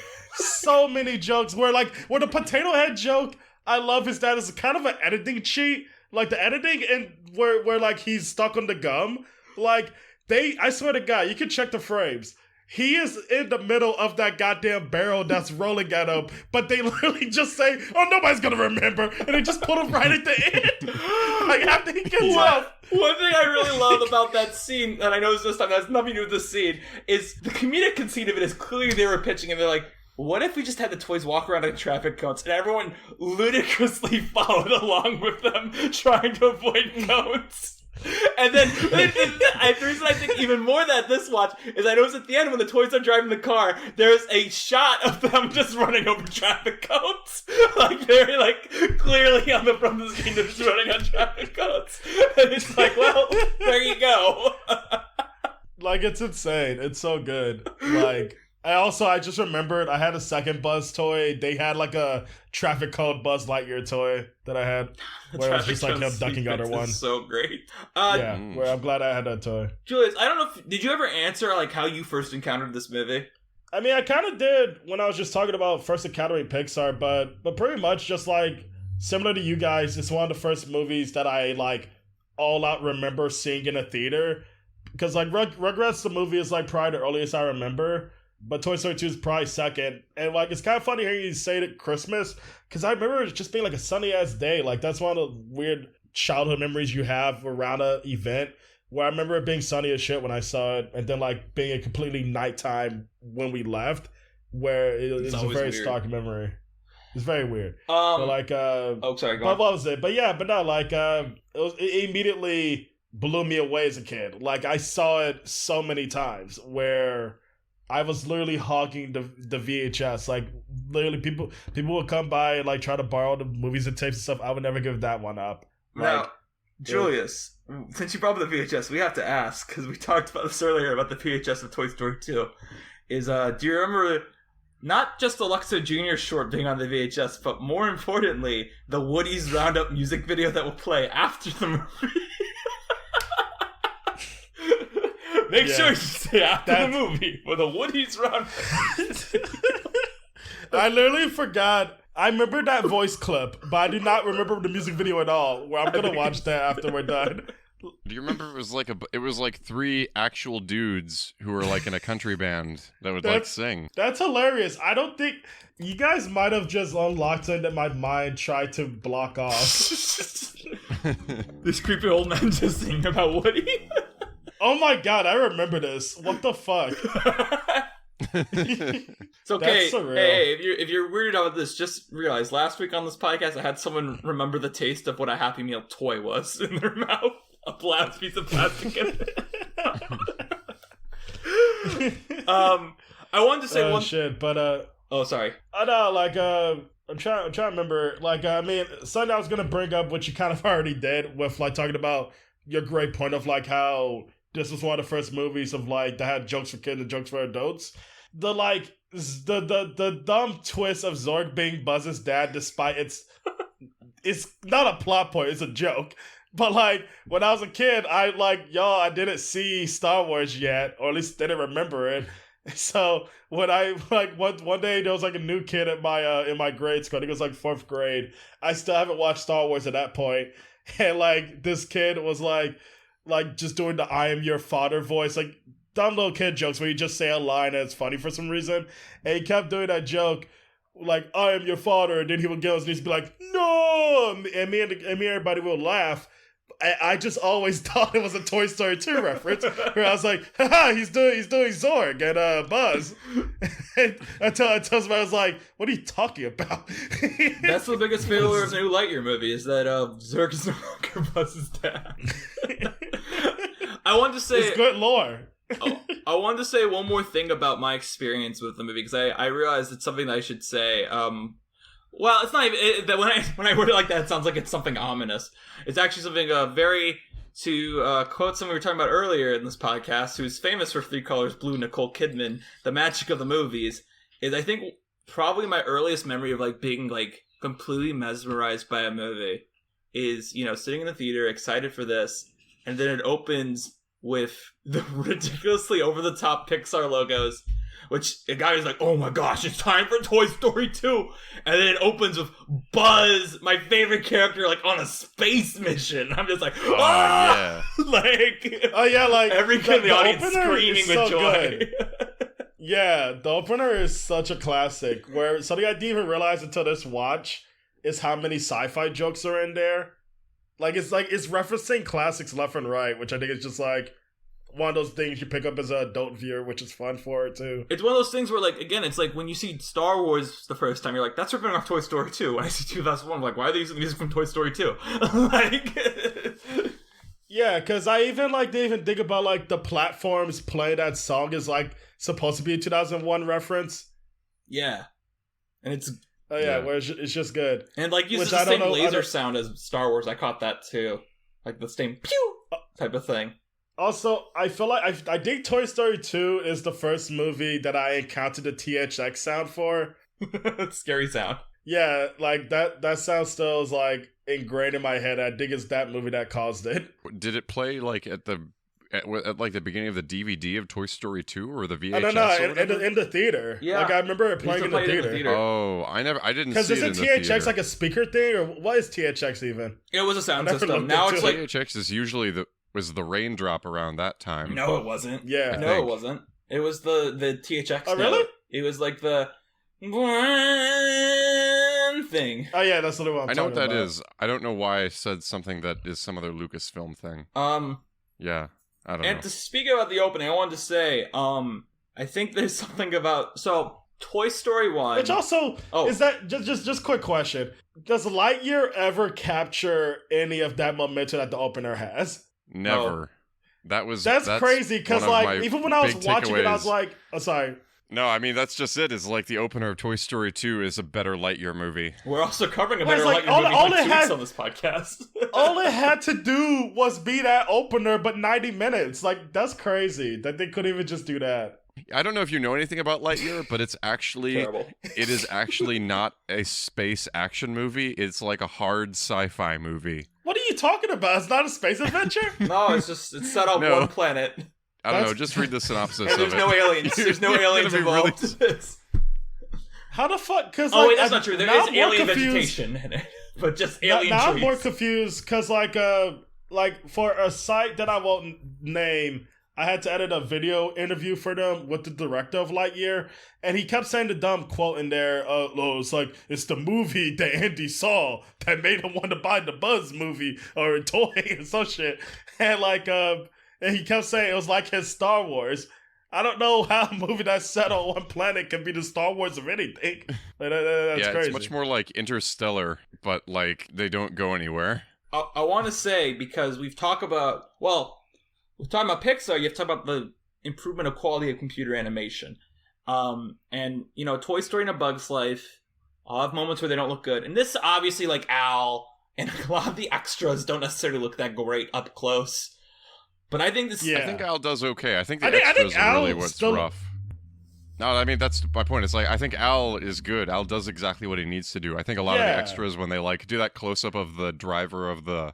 like airplane taxi or whatever it's called, like that's a little funky, but I think Al's great. Al's like a cartoon. I think they really nailed like what Al is be. like, I feel like the first time Pixar really nailed a human design, where like I don't know, where I think they even like reference that design even with their more modern stuff now, but like which is most just due to him being exaggerated in so many ways. Like he's a character made of shapes. Well, but what I wanted to say was the opening of this movie starts with that really cool like meteor like thing where it's like you see all the little rocks going on its own, and then also later on the big effect to me in this movie is actually the dust on Wheezy. I think that looks really good. Mm-hmm.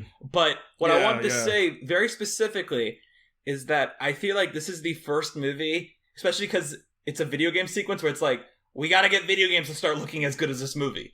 Because, like, A Bug's Life and Toy Story, they looked fine.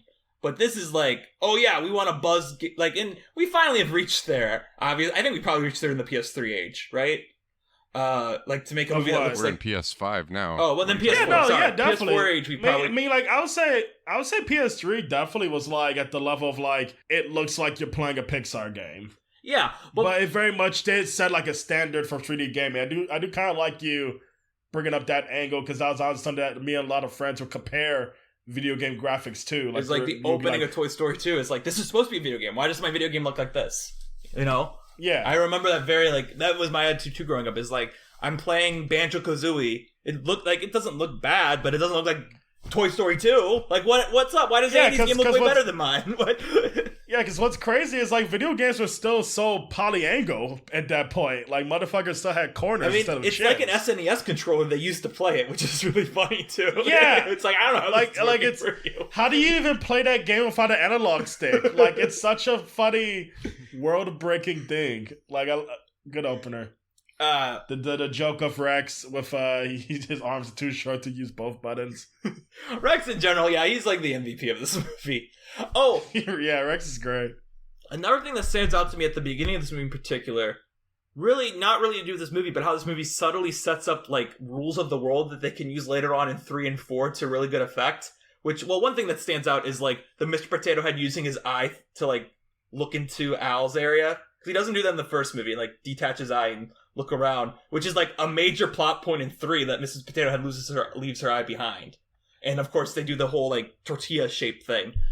But the other thing that I was really thinking about, particularly with the Potato Heads, is the really brilliant casting of Estelle Harris in what is a ridiculously small role in this movie, but that allows her to have a big role in 3 because she was in this. Because she's like really great casting for Mrs. Potato Head, because her and Don Rickles are not in this movie a lot together, but it's so memorable when they are. Oh yeah, like she's immediately like a standout. Like I can't imagine Miss Potato Head sounding like anybody else. It's literally like, how can we match Don Rickles' energy with someone who will like tame him? All right, let's go with Estelle Harris. It's like, yeah, brilliant choice. Like, well, what's funny is like I have like a dumb memory of my dad calling her George's mom because she plays his mom in Seinfeld. Yeah, like I've always kind of had like that memory interlocked of those two. Did he call Al Newman? She's great in it. Huh? Did he call Al Newman? Yeah. Okay, good. Yeah, which is why I think it's kind of funny is that like you can tell the guys really like Seinfeld because I think the jokes remind me of a lot of the humor in there. Yeah. Is it a good movie overall? Like, can we talk about it structurally? It's a brilliant movie. I mean, like I'm reading. I said that like very right, aggressively, I think, but I I'm mean, just like, reading it. For the record, this is the best Toy Story movie in my book. In my opinion. Yeah, no, I agree. What? Like something, because even with like looking at it now as like, cause like I'm currently 26, so like looking at this movie at this age, it's made me kind of like realize that, because like I feel like the more you grow up, if you're into movies, the more you have the temptation to be pessimistic about very Hollywood-y things like sequels. Where to me, it's kind of like a fucking miracle that like a sequel like this exists that like chooses to level up and expand on every great aspect of the original without losing that magic, but even making it like bigger for the viewer and stuff. Like it's really a miracle. Where like I mean my hot take is I'll always kind of say the best Pixar movie is either Toy Story 2 or Toy Story. Where I feel like those two like formulas, they're definitely the formulas for Pixar, but like they're still the standard for me. Like they're able to pull off that like crowdy like appeal, but still like have like really smart and well written stories to go with it. I remember this was probably something someone pointed out to me like way back like in middle school or high school, like, but the increase in skill of this movie is really insane if you think about it, because really when Buzz and Slinky and all those guys go just from the house to like across before they cross the street, that is pretty much the entire span of Toy Story 1. And we don't even see it. We don't even see them really walk it. It's really just the scene where they're walking on the street and Buzz is like standing in front of the American flag. That is the entire scope of Toy Story 1. This like, you know, they go to a toy store. Obvious choice for this. They go to an apartment, which is cool because they have to climb the elevator. And they go to an airport at the end. Like, the scale is so much larger physically. And then, of course, emotionally, this is just like such a more mature beast. Oh, definitely. Where something that I'm not proud of, and I know you're going to hate me for this, Danny, but like, I didn't really get the hype of that Jessie song until I was way older. I mean... No, I mean, same for me, honestly. This like, when I was a kid, like, wow. I just thought it was a boring part. Like, I was just like, what is, like... Sorry to just be this blunt about me as a kid, but like, I was just like, what is this girly stuff? Where... Of course, like, my sister loved it, and logically everybody loves it. Like, it's a great scene and stuff. But I remember that being a part that I was surprised that, like, I didn't really think about, like, as a huge highlight for the film until I was way older. Well, you know? I think it's really interesting to me. I'm curious, because, Mark, did you say that was your reaction, too, as a kid? So I'm curious. Off of that, did you guys actually? Because I don't think I cried it as a kid. I think. Okay, did you guys like Jesse? That's the point I want to make. Did you guys like Jesse as a kid? Yeah. I thought Jesse was so cool. I remember thinking, as a kid, I never was like, I definitely won't say that, I was one of those kids that hated girls, but no, Jessie was awesome. Okay. I loved how humored she was, and also just say that, even came out more in this viewing of it. I love that the movie never, ever implies that her and Woody can have any, intimacy in their chemistry. But then we get a boner joke at the end of Buzz, which I'm like, what the hell? But well, that's with Buzz. But I kind of like that they never give into that temptation either way. Which, oh my god, it would be weird. They're very brother sister, very brother and sister. Where I love the whole play fight they have, where Jesse's literally trying to tear off his other arm despite he's already missing one. But speaking of intimacy in this film, I forgot how strong the shit is between Bo Peep and Woody in the beginning. Well, that's why you gotta watch Toy Story 4. That's why very sensual. That's what the fuck. Well, I mean, yeah, go back to Toy Story 1 too. Us rewatching that made me realize there's more of it in Toy Story. Those are very adult jokes, I think. Bo Peep literally only talks in a Marilyn Monroe voice in those two movies. Is it weird that I maybe thought about Bo Peep in this one has nothing to do with her, because she does more in the first one, but it was all right, this is where I had a coworker when we saw Toy Story 4, their reaction was always as a kid, I thought Buzz and Woody should get together, and then we get that line where Buzz is like, I don't think we'll feel the same coming from me, and I'm like, is that where this came from? Is Buzz saying he's gonna kiss Woody when he sees him?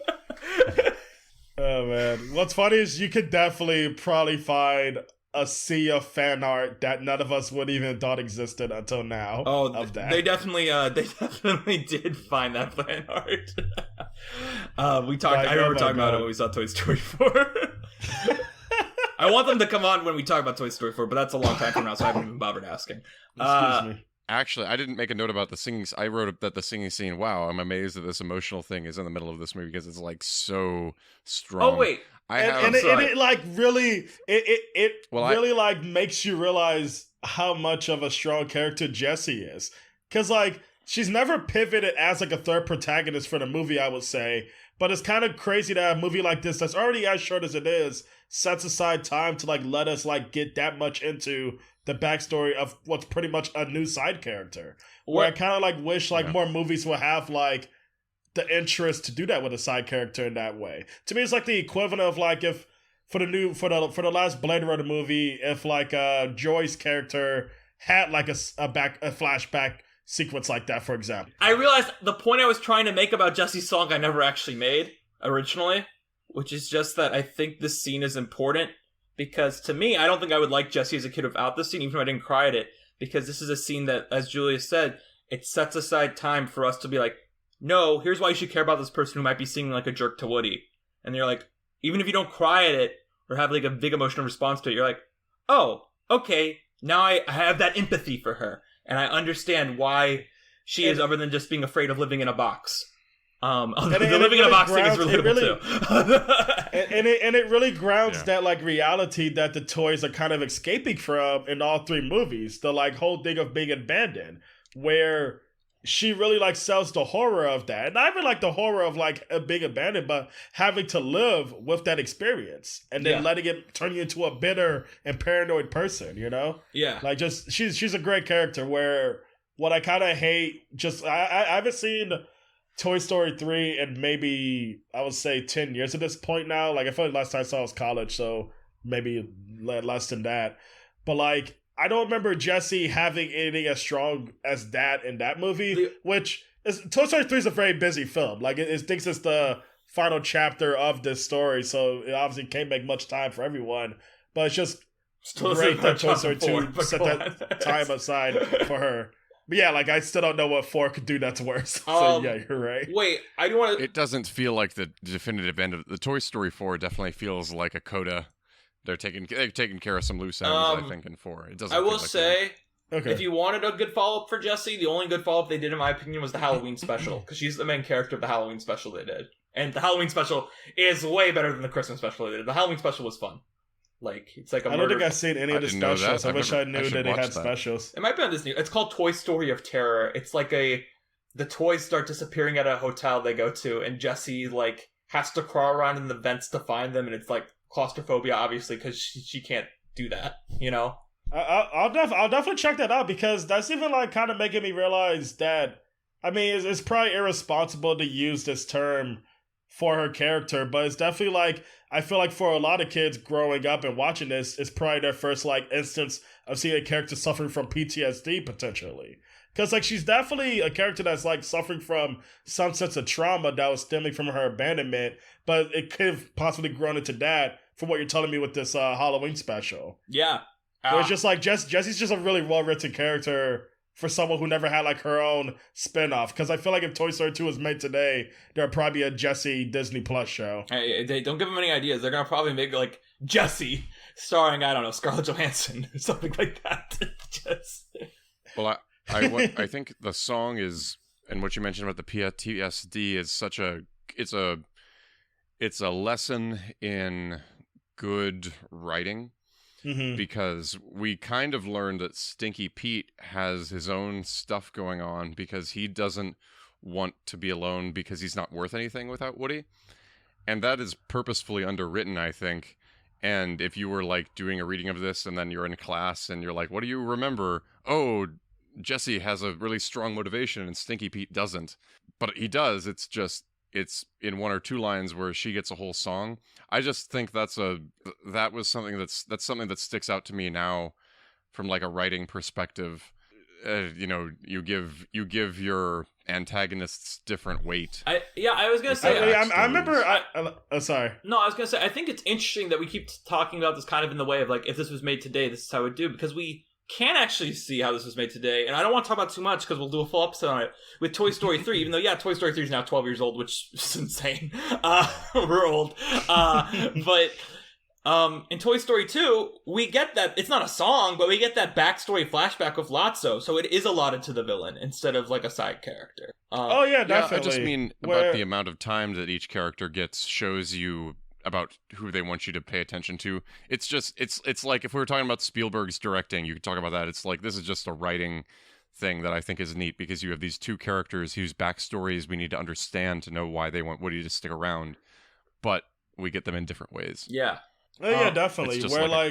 We're speaking of Stinky Pete, I remember that just like being, for me, like just one of the first like twists I guess I experienced as a kid. It's not really a twist. It is the origin of the twist villain. It feels like the origin of like, you know, Hector, or like, you know, like any of the Disney twist villains. Yeah, because like for me as a kid, I just guess I never really, because you know when you watch a lot of Disney films growing up, I don't know why this happens, but like I always just kind of assume the outsider of whatever society they're looking into in narratives like this, that's going to be like the main villain. That's going to be the antagonist. Where always like blew me away as a child whenever it's like, actually no, another toy is really the manipulator of all the bad things happening to the hero. Where Stinky Pete, while I agree with Mark that like, considering how much effort they put in for Jessie, they definitely don't do as much for Stinky Pete. But I still feel like Stinky Pete gets to be a strong villain just on the fact that like, I don't really think any of us saw that coming growing up. Like him, like just actually being the, like, it's definitely foreshadowed, but it's just like, I never thought the idea of him going outside the box being a thing until it happened, you know? I definitely think the ending is for him. Not him with the Barbie. I think him with the Barbie is great. I've always loved that. That's one of those lines I feel like I quote a lot when I was like, she's an artist. Like I would say that. I don't know when it would come up. I'd have any opportunity. I don't know why, but that line always scared me because I've always thought the stuff on her face looked so freaky as a kid. I don't know why. Yeah, I got that too watching this. I was like, ugh. But like to be, wait, this doesn't scare me anymore as an adult. But to be like, you know, I was saying earlier, I kind of like how the third act doesn't really care about some things. I love how it's like, oh no, Woody's cornered by Stinky Pete. How are they gonna save Woody? Let's just have him attack him with cameras. Like, we'll have him find some camera equipment. It's so great. It's so great because I remember then, like literally 30 seconds prior, they're like, "Say cheese," and like that's it. Like that's something that like even with the third act, I love about like this has easily just one of the best just climax sequences ever of any movie. Like It's everything in the impressive airport, because I still don't think it's insane. as good as Toy Story Insane. 1, but it's still great. It's still... Oh yeah, it's still great. It's great on its own level, and like where I remember just loving the cameras coming back up in that way, because I remember forgetting like, oh, what the fuck is in the other suitcase that they're hunting after, and I was like, cameras, what are they gonna do with that? Where it's just, I love how that twist can kind of just make you forget because you're so into the pacing of it all, which I think is just another trait to just like how well edited the movie is that regardless of how much you rewatch it, you kind of the stakes are revealed to you again. It's a movie that to me I always forget. As a movie I watched so much as a child, like, you know, Toy Story 1. I know exactly what each scene follows each scene.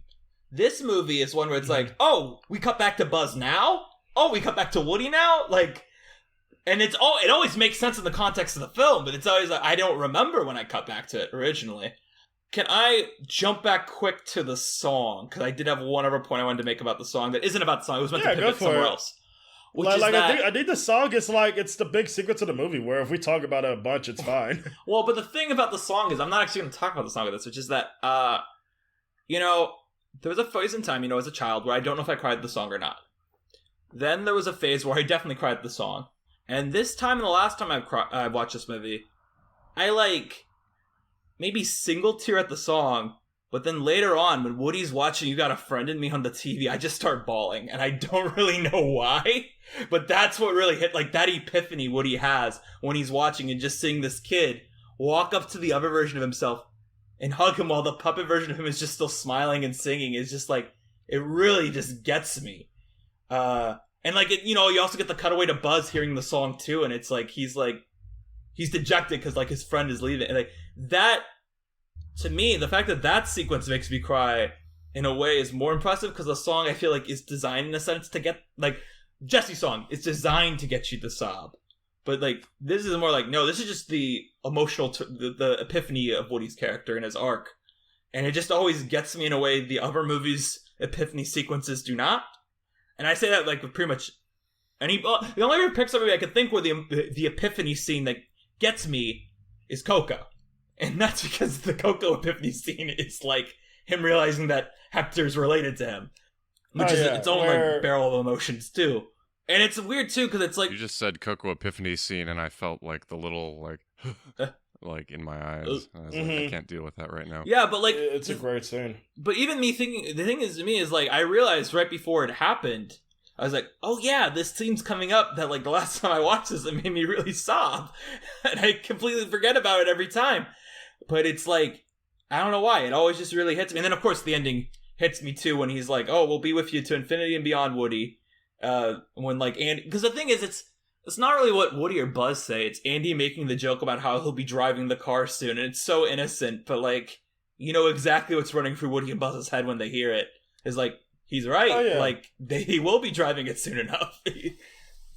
And that's kind of what's great about this movie that I think, that I can't even remember if one solves the issue for the characters, is that like this movie makes it more clear than ever that they don't need to be insistent on like, you know, always mattering to Andy, always being important to Andy, because as long as they got each other, that's enough. Where like this community that they all create with each other, recognizing each other beyond their differences, it's just like, it's a really great thing, because I think it's like cool that we had a movie like this growing up that was so based around solidarity and having such a like vast and diverse cast of characters, you know, especially in design, who all have like their own purposes too. Like, where I love that like the gang that Buzz rounds up to like go save Woody, all of them have like their own standout thing that specifically is to their character. I'm trying to remember, what was Slinky's in this movie? Because I know in the first movie it's really obvious. Like I remember one thing I was scared of, because Slinky's, like, I had so many Slinky toys as a kid that just were destroyed. Yeah, Slinky Dog is really adorable for a Slinky toy. Yeah. When Slinky is getting pulled apart during the luggage thing, I felt that's what it is. Yeah. Like I don't know why, but he has like other stuff too that I just can't necessarily remember too well. But one bit that I loved that I hate that I can't remember his name, but like the pig character. Ham. Ham. I didn't remember it was just Ham, but like I love the dumb bit they include that's dated now of just like him speeding through the channels on the TV, because that's literally how I used to channel surf as a kid, where I hate that like there's no remnant of that in today's society. Like, we do not channel surf anymore. So yeah, good bit. Now, I do think we should talk about Buzz. And by Buzz, I both mean Buzz and Belt Buzz, or whatever we want to call the other Buzz. Because I mentioned this briefly when we talked about Toy Story 1, which is that Toy Story 2 is interesting in the sense that I think it's the only movie of the three that actually gives us Buzz Lightyear as a true deuteragonist, or whatever you want to say, like the co-protagonist of the movie, like, because he leads his entire like other storyline. Because you know, in Toy Story 1, it's him and Woody, but it is Woody's story, you know. And in 3, he gets brainwashed for most of the movie. And then in 4, I know you haven't seen it, but he's just an idiot the entire film. But like in 2, our Buzz has like such a like good story where he like, and this goes back to that scene I was talking about earlier that actually makes me cry all the time now, is like he repeats back the "you are a toy" thing to Woody, and in other like sequels, whenever they do that, it feels like so like cheap and chintzy. But here it's like, whoa, like, yeah, that's how far he's developed from the first. And of course, you also get that great moment like where you literally see how far he's developed when he pushes the helmet on the upper Buzz, and it just immediately solves that entire plot line. Yeah. Like that bit is so incredible. Like, where I even love that he doesn't even care about Zorg being there. Like, that is fully stupid Buzz's concern. Where Buzz is, I forgot what I was gonna say, but like I do love that bit where he fake suffocates him with the helmet. But the thing is, this movie does still have its cake and eat it too, in the sense that every Toy Story movie has this delusional Buzz joke. But this, I think, is the most creative take on it they found. Because I haven't watched Toy Story 3 in a while. I feel like the Spanish Buzz bits might be dated. But, like, I think everything here with the Belt Buzz is really, really funny. But moreover, it's like, he's really not in the movie that much. Like, he is there, but he's not there a lot. You always think he's in it more than he is. Yeah, because, like, something, I just remember what I was going to say. Like, a thing I forgot about, which goes back to just like how funny this movie is, which is just an element that I forget about a lot with it, because like for a lot of blockbusters, it's either it's funny or it's really good action, where it's rarely both. When it's both, it's usually John Wick. But like with Toy Story 2, like it's like so many good comedy bits just because his characters are jerks. Like, I think jerks is one of the easiest like thing to build jokes out of, because as long as the insult is witty and we don't like who they're insulting, you can get a good laugh. And like, I love how sick the whole gang is of Belt Buzz. Like, at one point, I think it's Mr. Potato who says, I forget what he says, but he says something about when they go back home. Like, I don't know if you remember they're literally like, we're gonna like, I don't remember what it is either, but it's like, we're gonna kill him. Like, they literally just, it's not exactly that, but it's like, we're just gonna kill this guy when we get home. Yeah, pretty much. We're like, it's such a great thing that I forget about. Just like how all of these guys are dicks, and that's honestly what they all bond off of with Woody, for example. And that Woody is pretty much their head bully. What I think is great about that, with also the utility belt Buzz, is that you introduce the utility belt Buzz to the others, they immediately don't see a difference, because it's like, yeah, okay, he's a jerk, we're so used to people, one line I always remember, because it was in all the apps, like, it was like the trailer joke for this movie, I distinctly remember it, because it was on all my VHS tapes, was like Buzz going, use your head, but I don't want to use my head. And it's like, they don't even bat an eye at that. Like, of course Buzz is just gonna ram Rex against the wall. That's like Rex has every joke that's like perfectly written for Rex. I think like Jurassic Park reference is also so good as an adult. Can I just say? Yeah. Like, I could not. Another part where I just was crying, which I did a lot for this movie watching last night. It's just so fucking funny. I think it's so dumb the way he beats Zurg. Like, he's trying to run away, and he just turns around.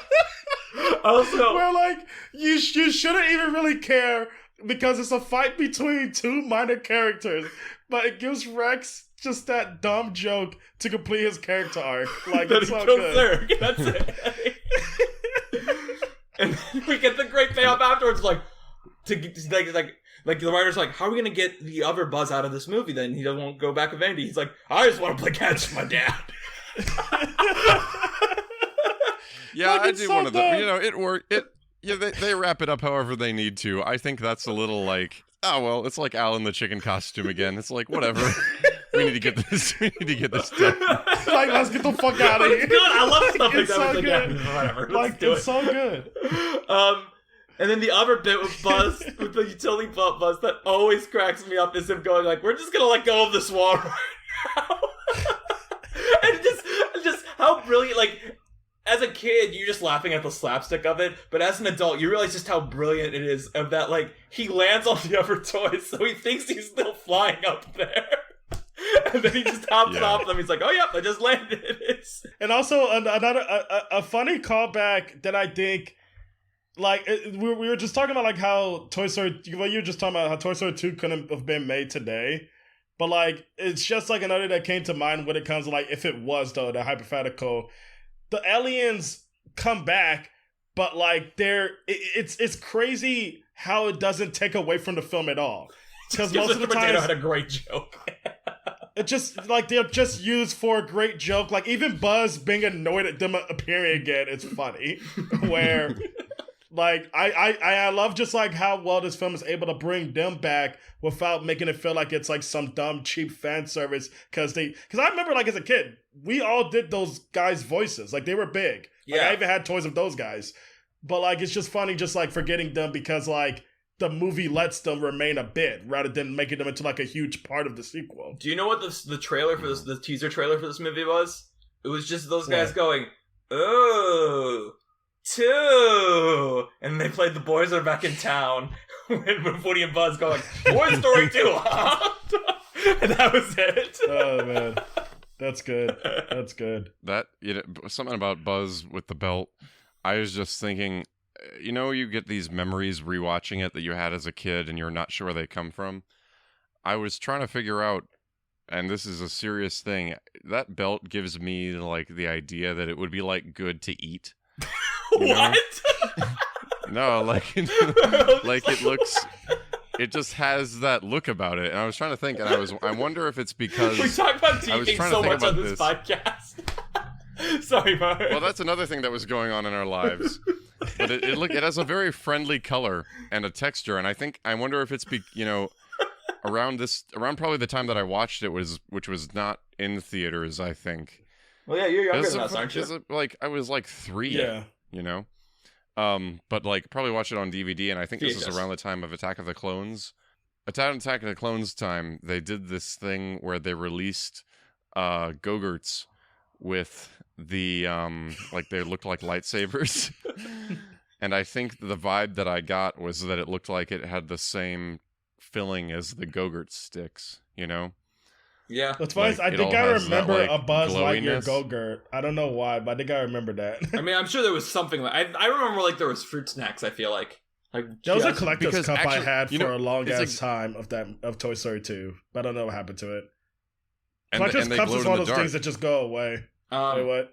Nah, just they glowed in the dark. That was that completed the link for me because I wasn't sure about this, and now I'm absolutely sure it's because the Go-Gurts glowed in the dark, like Yeah. the belt does. Yeah, I So- think you're right. That's why I was like, why do I think I can eat this?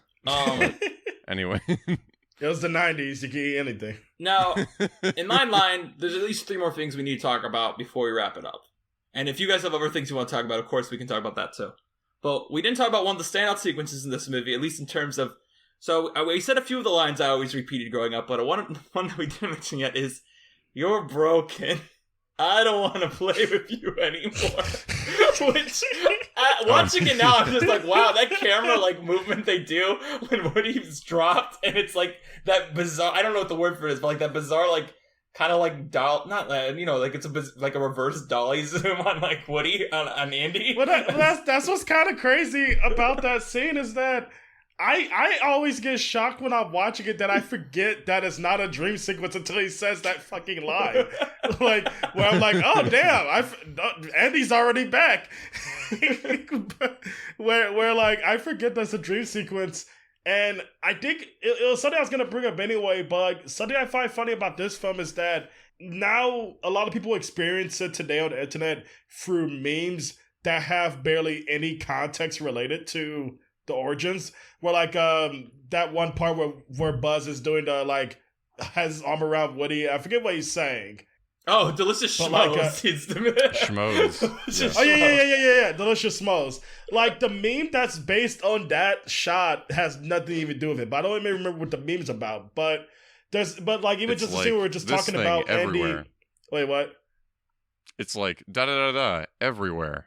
Yeah, it's like something like that. And like but even going back to like Andy's saying I don't want to play with you anymore, that's like one of my favorite memes that at least kept the original context, because it's just funny seeing like a dumb thing I remember for was like Kendrick Lamar like dropped a new album, and somebody who's very dumb on Twitter because Drake announced that he was dropping an album like a couple weeks after was like, I don't want to play with you anymore. And they photoshopped Kendrick Lamar on Woody.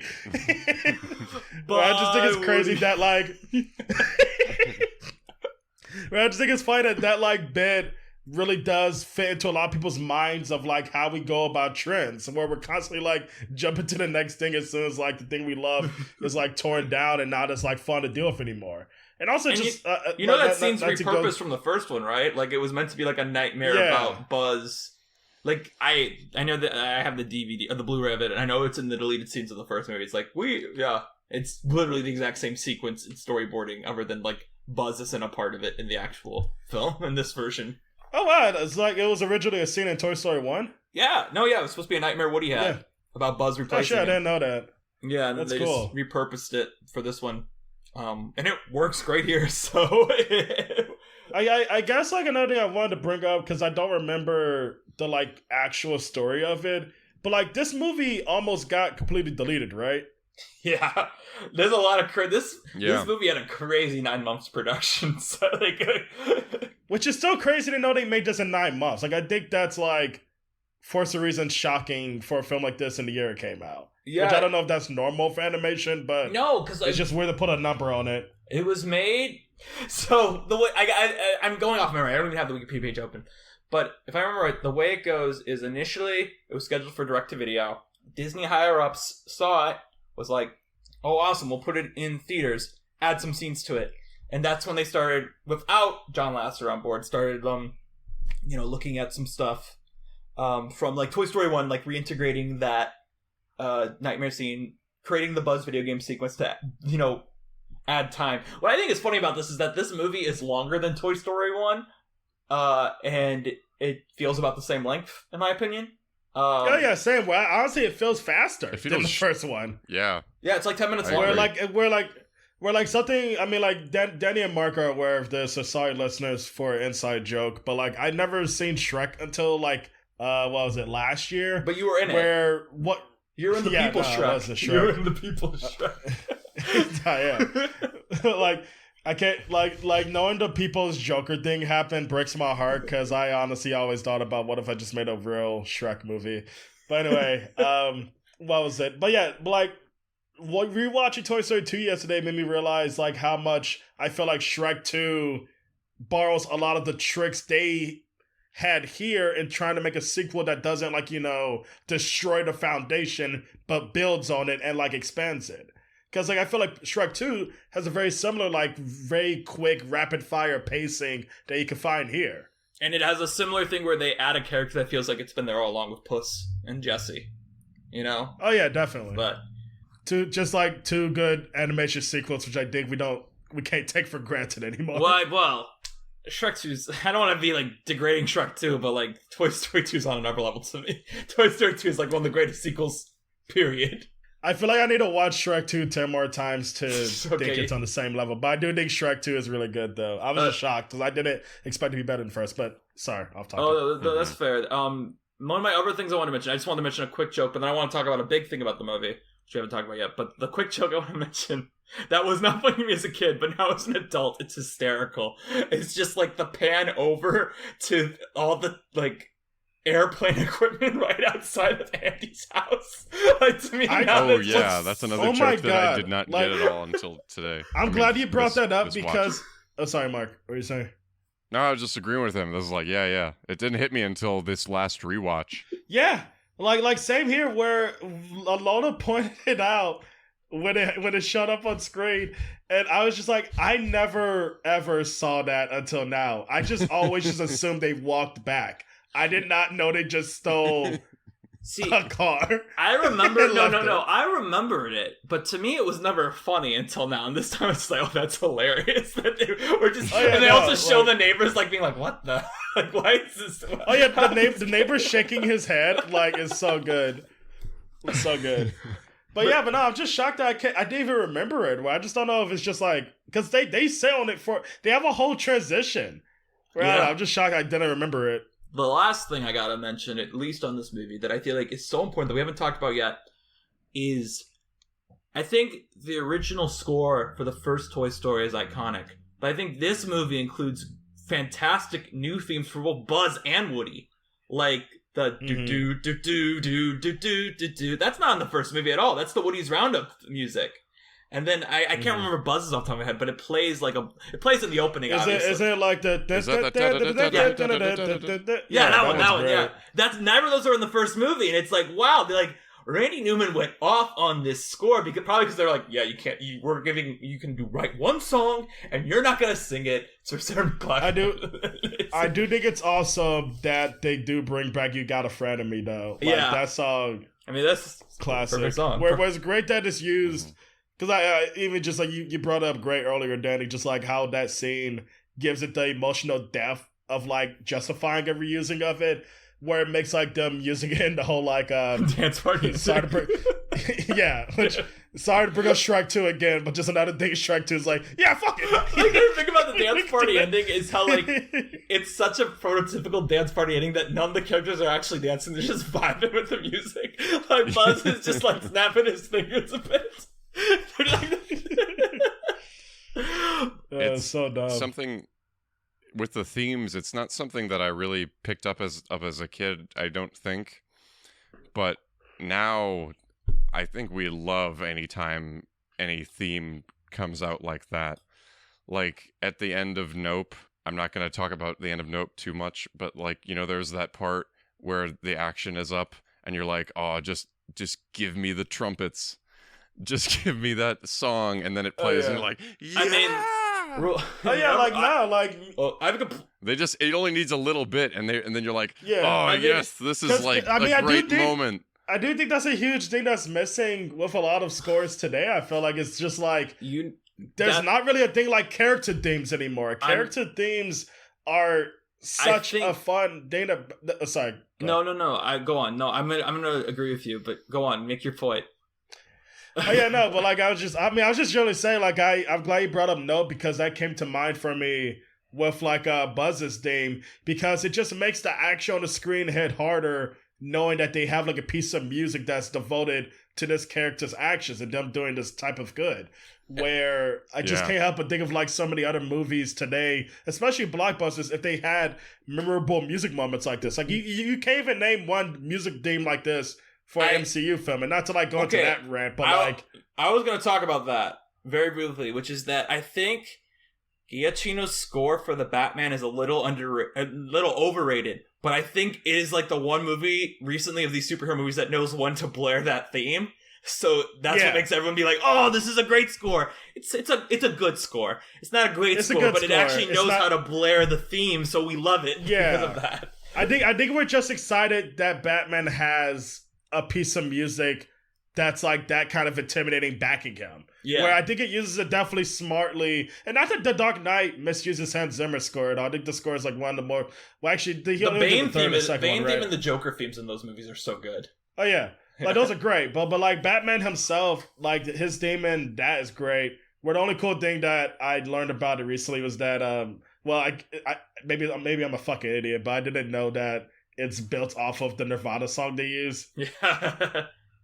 I just can't. I'm not as much as I love music, I am barely musically literate, so like I couldn't tell that at all. But the counterpoint, which I've made multiple times before, is that I like Spider-Man No Way Home a fair amount, like, as much as one can like an MC movie like that. But the fact that it never triumphantly blares the Danny Elfman Spider-Man theme to me is, like, immediately, like, this cannot be, like, the best version of itself, period, just because it doesn't do that. Like, you can't not play that music that's used so well in those movies for if you're going to bring back this character. Like, it's like, I mean, John Williams is obviously so talented, but, like, in general, but he knows also when to blare, you know, like, the legacy themes in Star Wars when they bring it back for Star Wars. Yeah. Like, not to get, like, further off topic, but, like, a moment that stands out to me and something that not to do with Pixar, but we brought up earlier, Succession. Like, one of my favorite scenes in Succession is one of his quieter moments where, I mean, the theme song, it's probably immediately a classic TV theme song. It's used so greatly. But my favorite use of it is the shot of Logan's helicopter landing at Shiv's wedding, and it's just the piano version of it, where to me, it really just introduces itself there as not just the show's theme, but Logan's theme. Like, it's a song that works incredibly to, like, show how mischievous Logan's whole deal is, but also how deep and dense it is. Where like it just really just like mirrors like what a complex character Logan Roy is, which I think gets kind of like underrated due to the fact everyone around him is also like great and also more expressed, because like Logan's a character you can't really show too much of. But anyway, this is not a session podcast. Sorry. No, it's okay. And to get back to Toy Story and the themes briefly, is what I think is particularly brilliant here, and I might be wrong, maybe I'm misremembering, but I'm pretty sure the first time we hear the Woody's Roundup Gang song, like Woody's theme actually used for Woody, our character, is at the ending when he's chasing after Jesse, and you get the do, and it's like, oh, it is Woody's Finest Hour, because they're blaring that music great. Mm-hmm. It's like that music does so much to establish the reality of that sequence. In a way, like, because it is so, like, even watching it, like, as a movie, I'm like, that's over the top, like, the car, like, the toys are driving a car. But even now, it's like, we're really gonna, like, slate, like, my dad does this thing that really annoys me, where we'll watch, like, Terminator 2, and he'll be like, yeah, right, like, that would happen. I'm like, Dad, it's a killer robot, like, none of this is gonna happen in real life, calm down. But, like, that's, like, the one part of this movie I'm like, okay, yeah, this is a bit much. But, like, the music does so much to sell it, where it's like, yeah, of course Woody can do that. He's, like, channeling what he's based on. Like, checks out. Yeah. So, something real quick that I forgot to bring up, but, like, I was already talking about the car scene, like, the traffic code scene. Like, scene. I love that, but I also love the, like, scene of them driving the pizza car. Yeah. It makes me realize how much Pixar's on my wavelength mentally of just like, it's funny if you have someone that's not a human driving a car and making something that's already very dangerous even more dangerous. Because Finding Dory, you can say what you want about it as a movie, but I think the fucking octopus driving a car in that film is one of the funniest fucking things I've seen in my life. Because that scene, it has a shot where all the cops are ready to shoot at them, which is like, I just remember the like discourse around that movie being like, the ending's too over the top. I'm like, it's a movie about talking fish. Don't pretend that the first movie wasn't over the top. What do you want? Like, I'm like, we have the fishes driving a truck. Like, oh my god. Like, I can't remember if Pixar ever does that in any other film of just like non-humans driving a car, but I just love that. There's a movie where they have a fish ride a bike. Sorry. That's how Soul should have ended. The cat should have just driven a car. But yeah, no, just the car humor in this movie, it destroys me. That Julius, like, that's even your, just like watching even just leaves another. fall. Oh, sorry. Like, that's like you're watching leaves fall as you're like sitting on the corner. And you're like watching an animal like drive a car down the street. What I also think is like, I would die laughing. I would die laughing if I saw a dog driving a car or some shit. Sorry, Danny was saying. No, I was just gonna say one of the funniest lines of this movie, which never made me laugh as a kid, is the end of that sequence where I think Rex just goes like, "We can't park here. It's a white zone."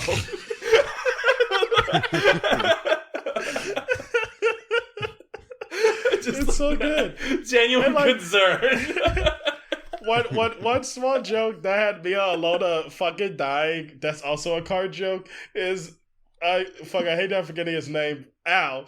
Like when Al says, "I'm gonna be late to work," and Chum is just across the street. wait. So like, I just love that. I I love that follow a reveal couple so much. meme accounts on Twitter, such as like the one that goes, "Why not Electro Monday on every Monday?" or like "Saturdays are made for dads and dad's car." But one I found recently was, "I can't believe I have to drive all the way to work on a Saturday." I see it every Saturday. I'm like, that's great. Yeah, like it's such a good bit. Where like, oh my god. What a picture. Well, I just can't remember the last time I could like really pinpoint jokes like this with a film like this. It's great.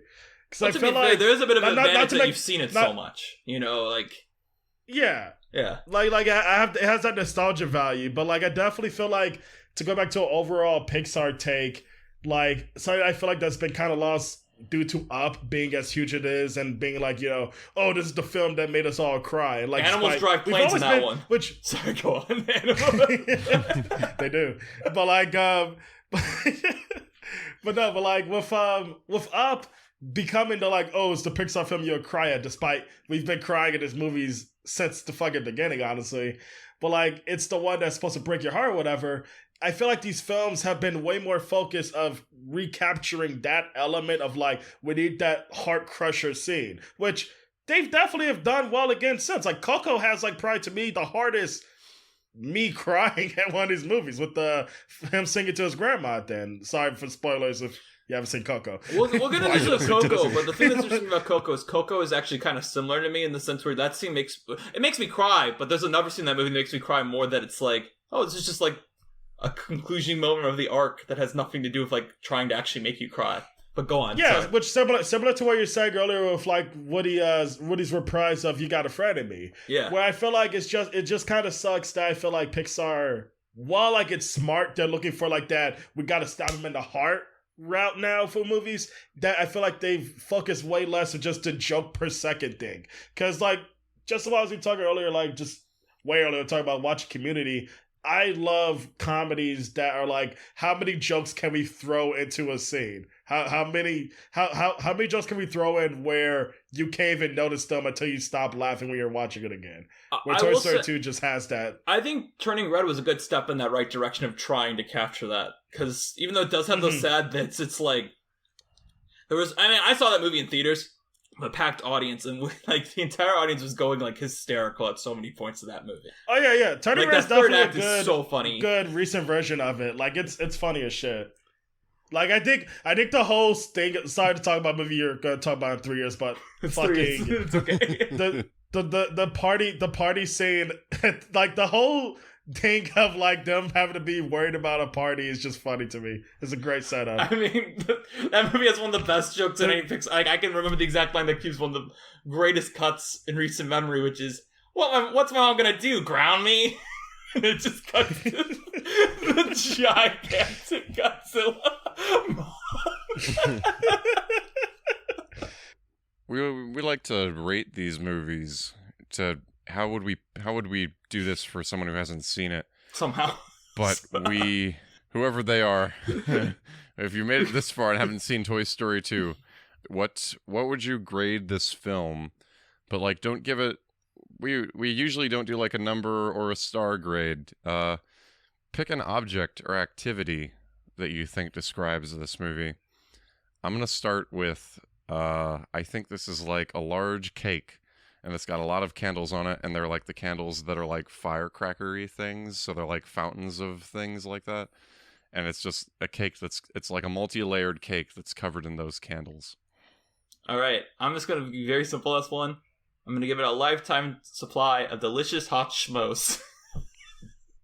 We'll wait. We'll cut out the pause. We'll wait. You gotta come up with something. We're not gonna let you not give it anything.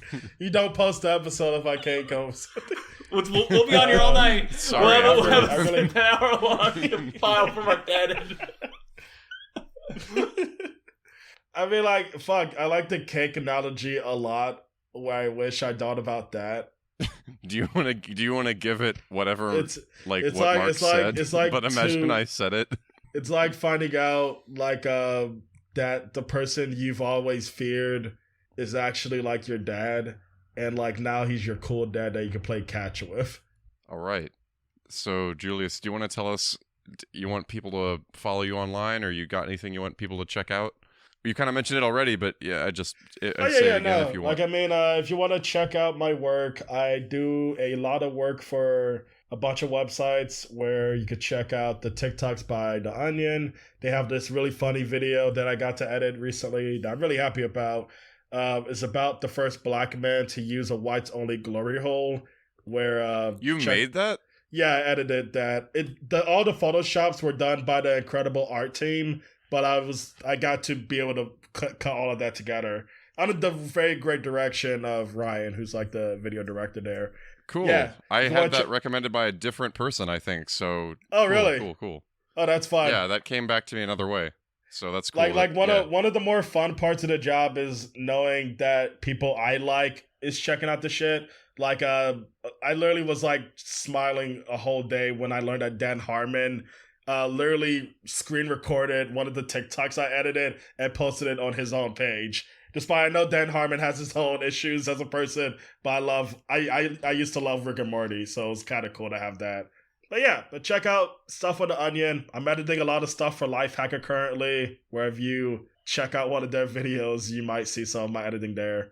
And follow me on Hey Look It's Juke on Instagram. Or if you want to hear some crazy movie or rap takes, follow Big Adult Man on Twitter. I'm always posting. Well, I'm actually not. I never post, but I was gonna. Not usually, but sometimes the guesses pimp their letterbox. But I feel like you not necessarily want to do that. The last thing I did was give Morbius 5 stars because why not? Like, I don't know. I think I still gotta have a tough conversation with you, Danny, about Elvis because I think you might have liked Elvis. Oh, I mean, I actually don't really have. I'm actually watching Elvis today. I don't really. Actually, Julius, my take on Elvis is I liked the first half. But then I had a piercing headache on the second half. I initially blamed on the film, but the next day I got diagnosed with COVID, so I just kind of figured, maybe I should give it another shot when I didn't just suddenly have COVID in the back half. But I never gave it another shot. Elvis is bad, but you had the 4D like Tom 10 Hanks minutes? Experience. Yeah, basically. Sorry, what was that, Mike? No, you're fine. I actually do have thoughts because I'm watching it today, but I just want to do the wrap-up thing. Oh, yeah, no, definitely. I'll be down to talk more after. Bonus episode. Patreon exclusive Elvis. Kidding, we don't have Patreon. We don't have Patreon. If you wanna follow me on Letterboxd and check out all of my awful old reviews I wrote in college, go for it. You deleted the Civil War one. I will one day delete all those reviews, so check them out before I have the time in my life to do that. Or you should have never deleted that too. What was it? Was it like 4-star review of Amazing Spider-Man 2? Yeah, no, I had a lot of opinions that I was like, yeah, no, fuck it.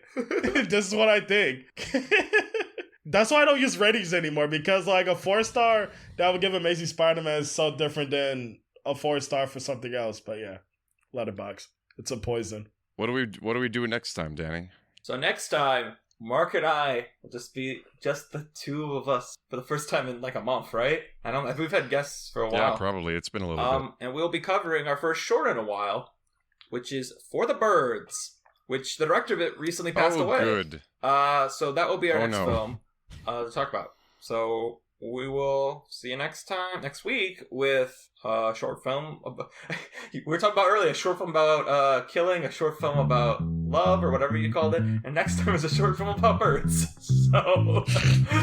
Looking for the Ocean is produced by Mark Young and Danny Vincent. Our original artwork was done by Sarah Knopf, and each episode is edited by me.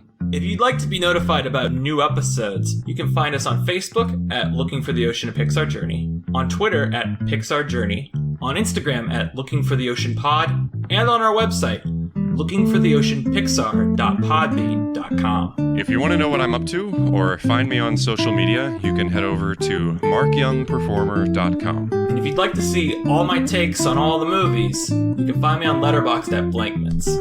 If you'd like to hear me on another podcast, I also have The Snub Club, a podcast about film history. We'll see you next time. See you next time.